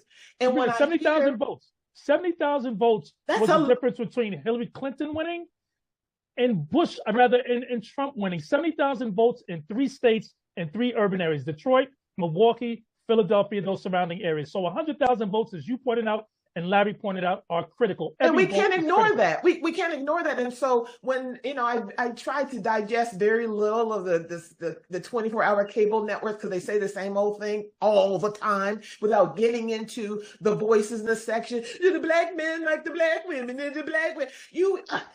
you're interviewing or so-called interviewing people that have a demonstrated hatred of either Black women or Black women that hate Black men. Okay, let's just get, and I'm glad that they're raising their voices in their hatred of themselves. I'm so happy. So I know, who they are. So I can recognize and call them out when they need to be called out. So I reject this kind of lies and determination to have a wedge issue when as far as I know, no article has been released or published about will white women, will Pakistani women, will Latino women support Vice President Kamala Harris and Governor Walz? And will we address, or how will we address as a party, the uncommitted voters who are saying, according to a Minnesota newsroom, that are saying, look, I'm still aligning my vote to the fact that my family has been slaughtered. So we have to hear them. And I'm not Palestinian, and I'm not from the Sudan, but I care about these issues. And yes, the Biden administration has a very successful domestic policy, but we have to look at all of it, because if we ignore violence there and then wonder, well, why are there so many Sudanese coming here? That's why. That's why. And I denounce totally violence anywhere. And the congressmen that keep standing up and down for the genocide that's happening there are always representing districts of Black people who are suffering economically, emotionally, with lack of access and opportunity for generations. But we let them stay in office. So I reject the article. I reject the New York Times. And until they hire more Black folks with some autonomy in terms of their reporting, as opposed to these wedge issues, I don't care. And Sabrina, and the research institutions, Pew and others that I follow, in aggregate, had white women voting for Trump in 2016 at 52%. You would think that would decrease, and I was adamant. And I was adamant that it would in 2020. I was dead wrong. The percentage went up to 55% in 2020 in the vote. Where's the article? 52%. Yeah. Jamie, where is that headline? Where's that headline? Yeah. So I want that article. And this is why. Why didn't those editors' wives vote for Hillary Clinton? Yeah. And let me just say this. This is why we had this conversation this morning. Because if we don't have this damn conversation, you don't hear the different viewpoints. I don't regret bringing this up, because we needed to have this. We needed to hear what Larry had to say. We needed to hear what Sabrina, Jamie, Michael Imhotep. I'm not here bringing this article as supporting the article. I put it on the table because there's going to be discussion, and I wanted us to be on the record, because there's other things that we need to talk about down the road. So if it comes up down the road where it's more important things and it's used as a distraction, then we could tell folks, you know what, go back to this program on August 11th and check out the conversation on that, where we can continue to move forward. Brother Michael Imhotep, I can say it. He wants to respond. Let him get in, 15. Let Brother Imhotep get in. Oh, I know. I'm going to let him in, because this is the last response, because this is it. We get ready to wrap. Brother Michael, go. So very quickly, yes, African-American men in those cities in 2016 got blamed partially or wholly for Hillary Clinton losing. But here in Michigan, 50,000 people voted for Jill Stein. Yes. Okay. Donald Trump won Michigan by 10,704 votes. Then another 50,000 voted in Michigan, but left the top of the ticket for president vacant. They didn't vote for anybody for president. That's 100,000 votes. They voted down ballot, but they didn't vote for the president. That's huge. If you look at Michigan, Wisconsin, and Pennsylvania, the number of votes that Jill Stein got in those three states was greater than Trump's margin of victory in those three swing states. Mm-hmm. So the people that voted for Jill Stein really don't get the blame. It comes up now and then. Mm-hmm. But, now the other thing is, so where is that article? I didn't get. Anybody get that article? There are articles dealing with the NBC News has it. I got thousands. Look, I got thousands. Will Jill Stein's voters vote for VP Harris? I got thousands of articles here in the office. But let me get to this other point.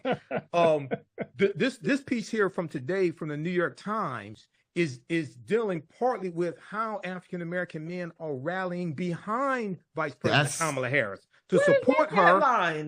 That's the day. That's the article. It's the article. The name of the article. The name of the article is Black. I reject their version of it. The name of the article is Black Men Rally. Exactly. Kamala Harris and confront an elephant. Exactly. Sabrina, you can reject it, but it is a positive article. The elephant in the room. What does that mean? It is an elephant in the room. Let me explain to people. No, it's not. I have 1 million followers on my Facebook fan page, the African History Network. I got 75,000 followers on my YouTube channel, Michael Imhotep. I see the posts coming, and I see people posing to be Black men on social media. That's maybe right. some are, maybe some are not. But I saw this when she was running in 2019. Exactly. I saw this when it is not a reality when you reality. Sabrina, it is not. It is not a reality if you don't know who the person is. Let Brother Michael finish. I saw this when she got the nomination to be vice president in 2020, and then people putting out a lot of misinformation about her on social media. Yes. So I'm not saying all Black men or most Black men feel that way negatively about her, won't vote against her, but won't vote for her. But what this article is focusing on is how Black men are rallying behind her. Yes. And at the same time confronting the disinformation and misogyny out there, which needs to happen. Because I was on the call with 20,000 men, 20,000 Black men win for Black men, and this is one of the things we were talking about. Exactly, we were there. We said over and over again, look, we're gonna have to go to bat for her. We're gonna have to protect her. Yes. We're gonna have to deal with the disinformation out there, and some of the disinformation is coming from elevated rappers and entertainers. Some I never heard of, but go ahead. Some of them half Black, like Amber Rose, who doesn't even want to. Lil Wayne. Lil Wayne. People. Yeah, come Lil on. Wayne got a part. They're probably not even registered to vote. But what I'm saying is there's also a concentrated bot targeting of our community. That's true. That's true, Sabrina, but you can't ignore this neither. I can just say, Michael, this is a bot. Michael, Michael, what I'm saying to you, and you can ignore me as you want to. The bottom line is the reality of a conversation. And you already experienced it's like that whole thing with the Biden. What I'm saying is that there's a concentrated movement from different parts of the world that you peel back the reality of who these accounts represent, and they're bots, they're computerized bots. That's what I'm saying. So that's part of the disinformation campaign. Yes. What they do is they influence real Black, some real Black men on the ground level who many times are low information voters. Yes. But if it wasn't, wait. But if it wasn't a situation, then why did it become a topic on our call that Monday night, Michael? Because it is a concern. Yes, it is a concern. Let it be a concern. This is another concern too. Yes, they want to get it. All of it's a concern. But I'm saying to us that there's also misinformation, and I don't trust New York Times in that take what their thesis as carte blanche, like, oh, okay, there must be an elephant in the room. When all these Black men are showing up and showing out in support, not of her, not of Vice President Harris, it's the policies that they see that they can be invested in or connected to. I hope we're not voting into representatives who they represent, but with the policies that can be demonstrated. That's what I'm saying. All right. Well, glad, and it's cool. It's cool. Yeah. We have this disagreement. We had this disagreement about Biden before. So it is what it is. You know, I'm just saying that it is a conversation. I've had this conversation in real time, and it's and what Sabrina's saying is also right, that there are bots out there. She schooled me on something that now I've learned, but I do know that what we talked about on that call that night was real. I watched arguing with some people out here. I'm not going to call their names. They're not on this show. But they're friends of mine. And we debated on how they was coming out with the support for Judge Ketanji Brown when she was nominated for Supreme Court Justice, and how people some of our Black men seem like they have an issue sometimes supporting Black women. This is just a conversation. And there are Black women who are vehemently against Vice President Harris. Of course, we know that. But that's what I'm saying. The framing of this, that the elephant in the room only rests with Black men. And I reject that. I'm saying that there are Black women publicly that are denouncing or their support of Vice President Harris. But let me ask you this. But that's fine, Sabrina. But that's fine. And your question is right. Where are those articles? You just can't see the men being demonized. But if it's still an issue, you could say, okay, I can see this still being an elephant in the room, but it's not the only elephant in the room. Where are the other articles? Where is that article? And where is the complete, there's a Christian national Christian movement in this country, particularly in the South, that does not embrace, does not agree with women leadership on the church level, definitely not on government level. And there are women that are supporting that. They only co-sign male leadership. And Sabrina, where's that? We holding right there. Christian national movement. Because we're gonna have to. We gotta have our go around. Jamie, you can say that in your closing because we got to get out of here. We got to go, guys. I got my brother over a half hour, so let's have our closing thoughts. Jamie, just say that thought to your closing. You can add that to your closing. Michael Imhotep, first of all, thank you, my brother. Give out information. Thank you for letting us yell at you. Thank you, brother, for joining us on both shows. And, thank you for all the great work that you do out there on your programs as well as your website, doing out there with Roland Martin on Unfiltered as well, man. And I appreciate our friendship, my brother. Thank you, my brother. Give out the information how people can get in touch with you and also your final thoughts for today. Yeah, visit my website, AfricanHistoryNetwork.com, AfricanHistoryNetwork.com. It has my information there. You can register for my online history classes. I'm teaching the class today. These are multi-week classes, Ancient Kemet, the Moors, and the Ma'afa, Understanding the Transatlantic Slave Trade, and Black resistance movements, Christopher Columbus to the Haitian Revolution to the Black Power movement, 1492 to 1968.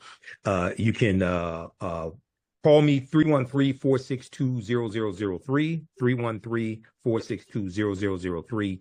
And listen to the African History Network show Sundays. We'll be on today, 7 p.m. Eastern Standard Time with Reese Colbert to deal with the disinformation floating around about Vice President Kamala Harris. But I want to thank you all for this platform. I'd like to come back whenever you want to have me also. Okay, so. Brother, you'll be back, my brother. Okay. We'll just stay in contact and we'll get you back time to time. Yes. Jamie, you're going, let me just say this. Thank you, brother. Don't go nowhere yet. Let me just say to Jamie, you're going to hell, Jamie. You know why? I say it because me and Sabrina going at it, he couldn't hide his face from laughing. And somebody said our passion is real, but the love is real on here too. So yeah, that is true. We don't have to make that disclaimer. Sometimes we go just disagree, and it's gonna be passionate. But one thing we not gonna do, and especially I'm not. If I ever do anything that's disrespectful to any of my colleagues, especially our cousin Sabrina, I will always apologize because I don't mean that, but I'm passionate, she's passionate, and that goes without saying. We love one another, but there's times when we have our opinions in agreement, we're going to push, and we supposed to. With that being said, cousin Sabrina, your final thoughts. Michael Imhotep, would you repeat your telephone number, please? Are you sure you want to share your phone number? Because yes, he already did it. It's all right. Yeah, 313. Oh, you did? Yeah, 313-462-0003. Yeah. And people can email me through the website also, AfricanHistoryNetwork.com. They can email me through the website as well. I've given out my number for 14 years. So. Okay, all right. That's not my main number. Okay. Well, I have your Social Security number. I'll give that out. That's the business line for the African History Network. I just, we always have this conversation and really appreciate our cousins in the chat. They're very committed and supportive of this conversation and work, and they add their own insights. Is that, the more focused, unified, and educated, with a political defense, as Michael Imhotep says all the time, the better that we will be. We have to address the unheard voices. We have to understand when a distraction is coming for you or your attention. What's not being talked about in New York City is a high rise of not only COVID, that CDC is tracking COVID. It is increasing. Please wear your mask if you choose. Sabrina gonna wear a mask, but also there's a high rash of deed theft in this city, where people will go down to City Hall, the Agency of Finance, and change the deed on your property. And so I'm going to post links in the chat where you can be notified if there's been a change in name, change of ownership, whatever it is, because home ownership or ownership of real estate is one of the pathways to financial security, generational. And you don't want your grandmother, your aunt, or whatever who lived in Brooklyn or lived in Queens who owned that home, and suddenly it's being owned by a thief. So I'm going to post that link in the chat. And as always, you can contact me through Wekeza, WEKEZA.com. That means save and invest in Swahili. Thank you, Sabrina. Sabrina has sent that message out about the CDC still tracking COVID. It's just not tracked the way it once was, especially in certain states, how it's being done. And then a lot of people are not reporting it. A lot of people are not testing. And if they are testing, they're home testing. And if they're positive, they stay home unless they're really sick to go to the doctors or the hospitals. Also on the deed theft, I believe 2 to 3 weeks ago, we had New York Attorney General Letitia James on, who created there was basically a law passed that now can go after those people that are preying on people with these deed thefts, a criminal act. So she came on the Open Line on Air show about 2 to 3 weeks ago to talk about that deed theft. Thank you, Sabrina, for bringing that up. Larry, your final thoughts, my brother. I'm so glad we had our brother on, Michael Imhotep. He certainly exemplifies his name, the great Imhotep of ancient Egyptian antiquity, was a Renaissance genius, and that was reflected here on this program this morning, and I look forward to his return on future programs. Good move for team. Good move, Captain. Thank you, brother.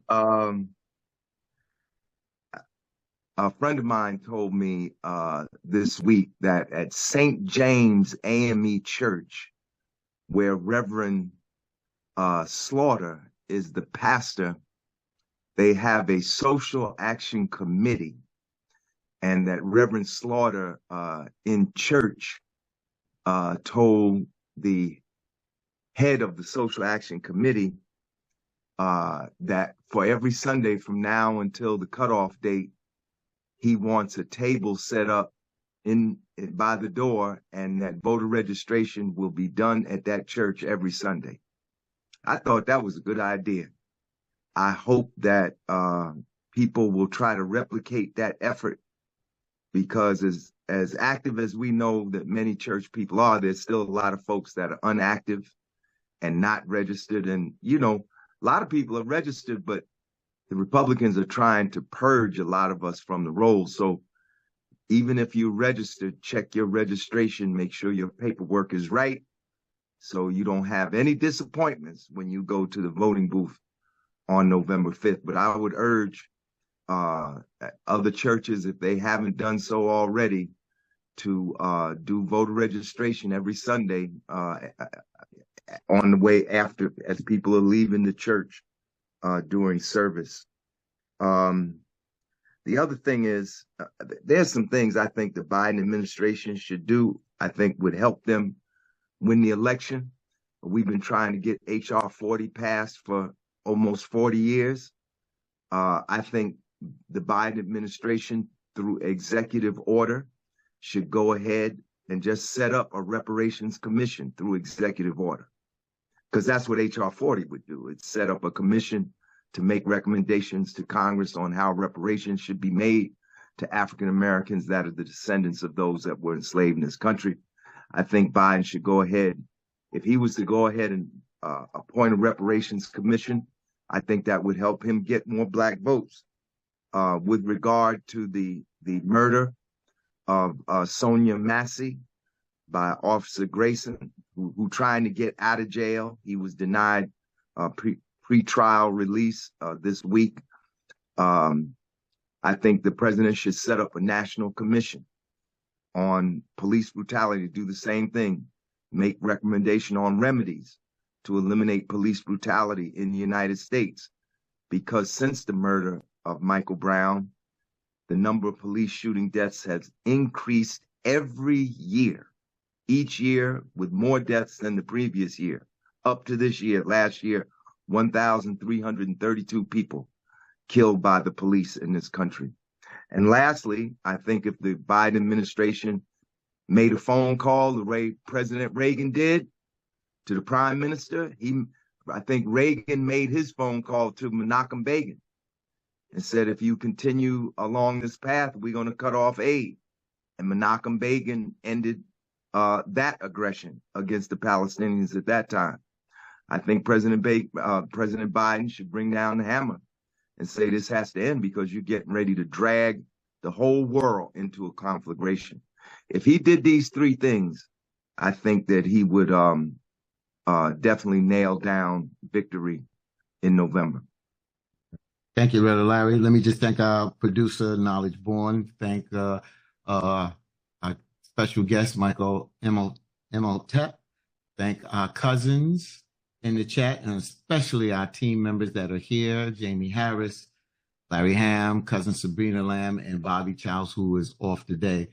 Jamie, you can finish that thought, and you can close us out, my brother. Sabrina, I just wanted to say that Christian nationalism is a euphemism for white supremacy. Mm-hmm. So Christian nationalists are white supremacists, and they're one and the same.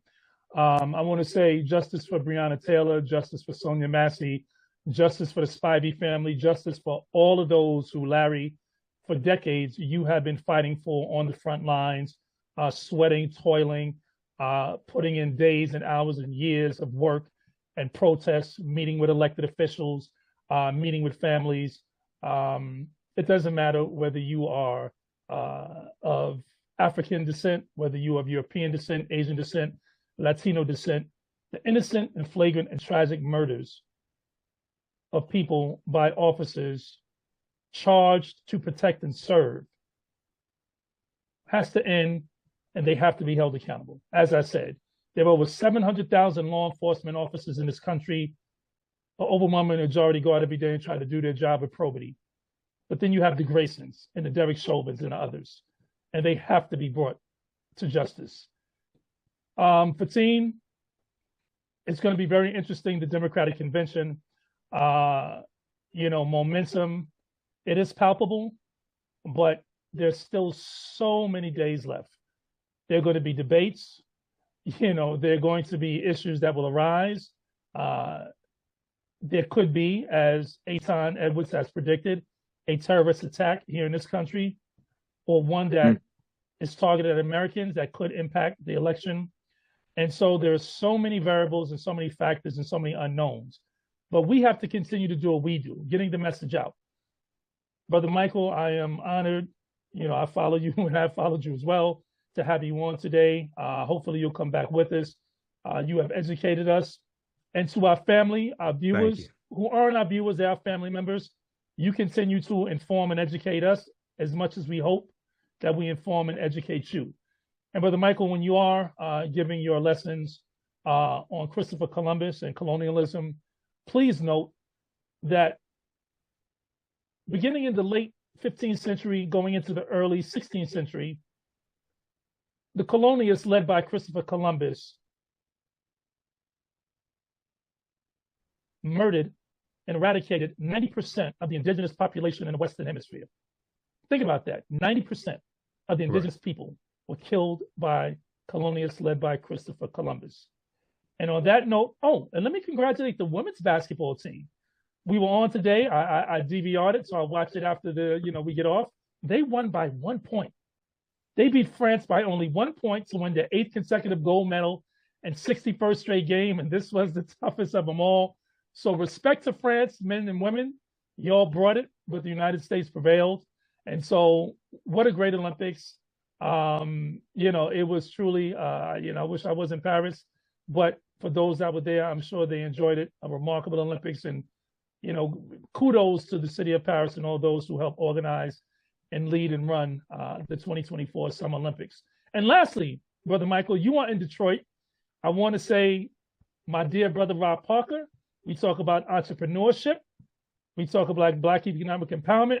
My brother Rob Parker founded the first all-Black sports radio station in the nation right there in Detroit. Sports Rap Radio.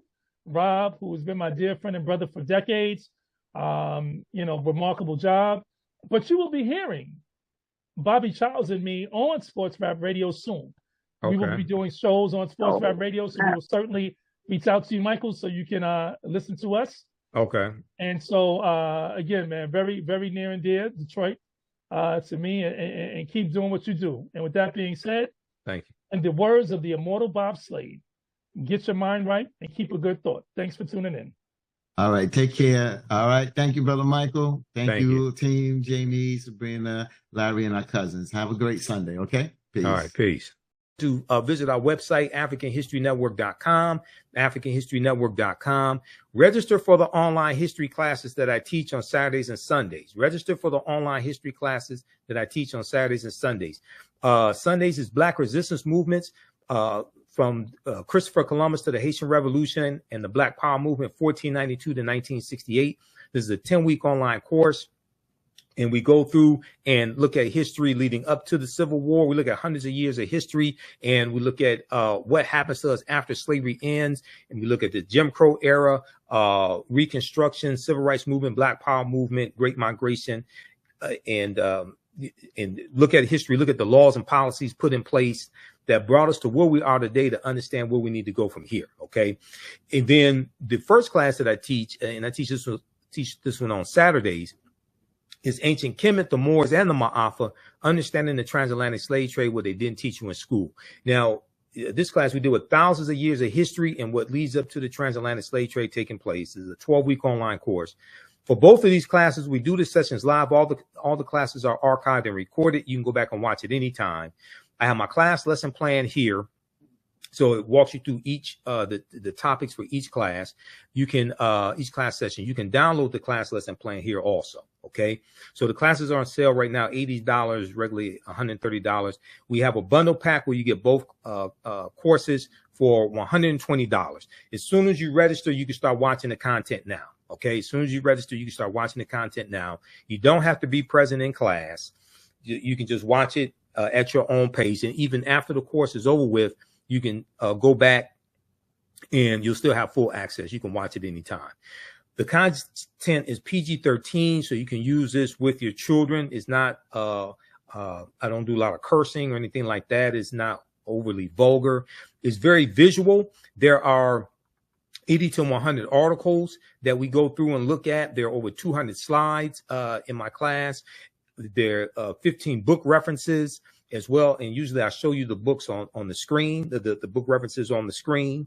Also, I show you excerpts of interviews I've done with some of our scholars like Professor James Small, Professor Kaba Hiawatha Kamene, Anthony Browder, Tony Browder, Renoku Rashidi, and others. Okay. So I've been teaching this class on and off since 2017, Ancient Kemet, the Moors, and the Ma'afa, understanding the transatlantic slave trade. I developed both of these classes. I'm a historian. I've been studying 34 years. So you're never going to look at history the same way. Your understanding of politics is directly related to your understanding of history. So this information is going to totally blow you away.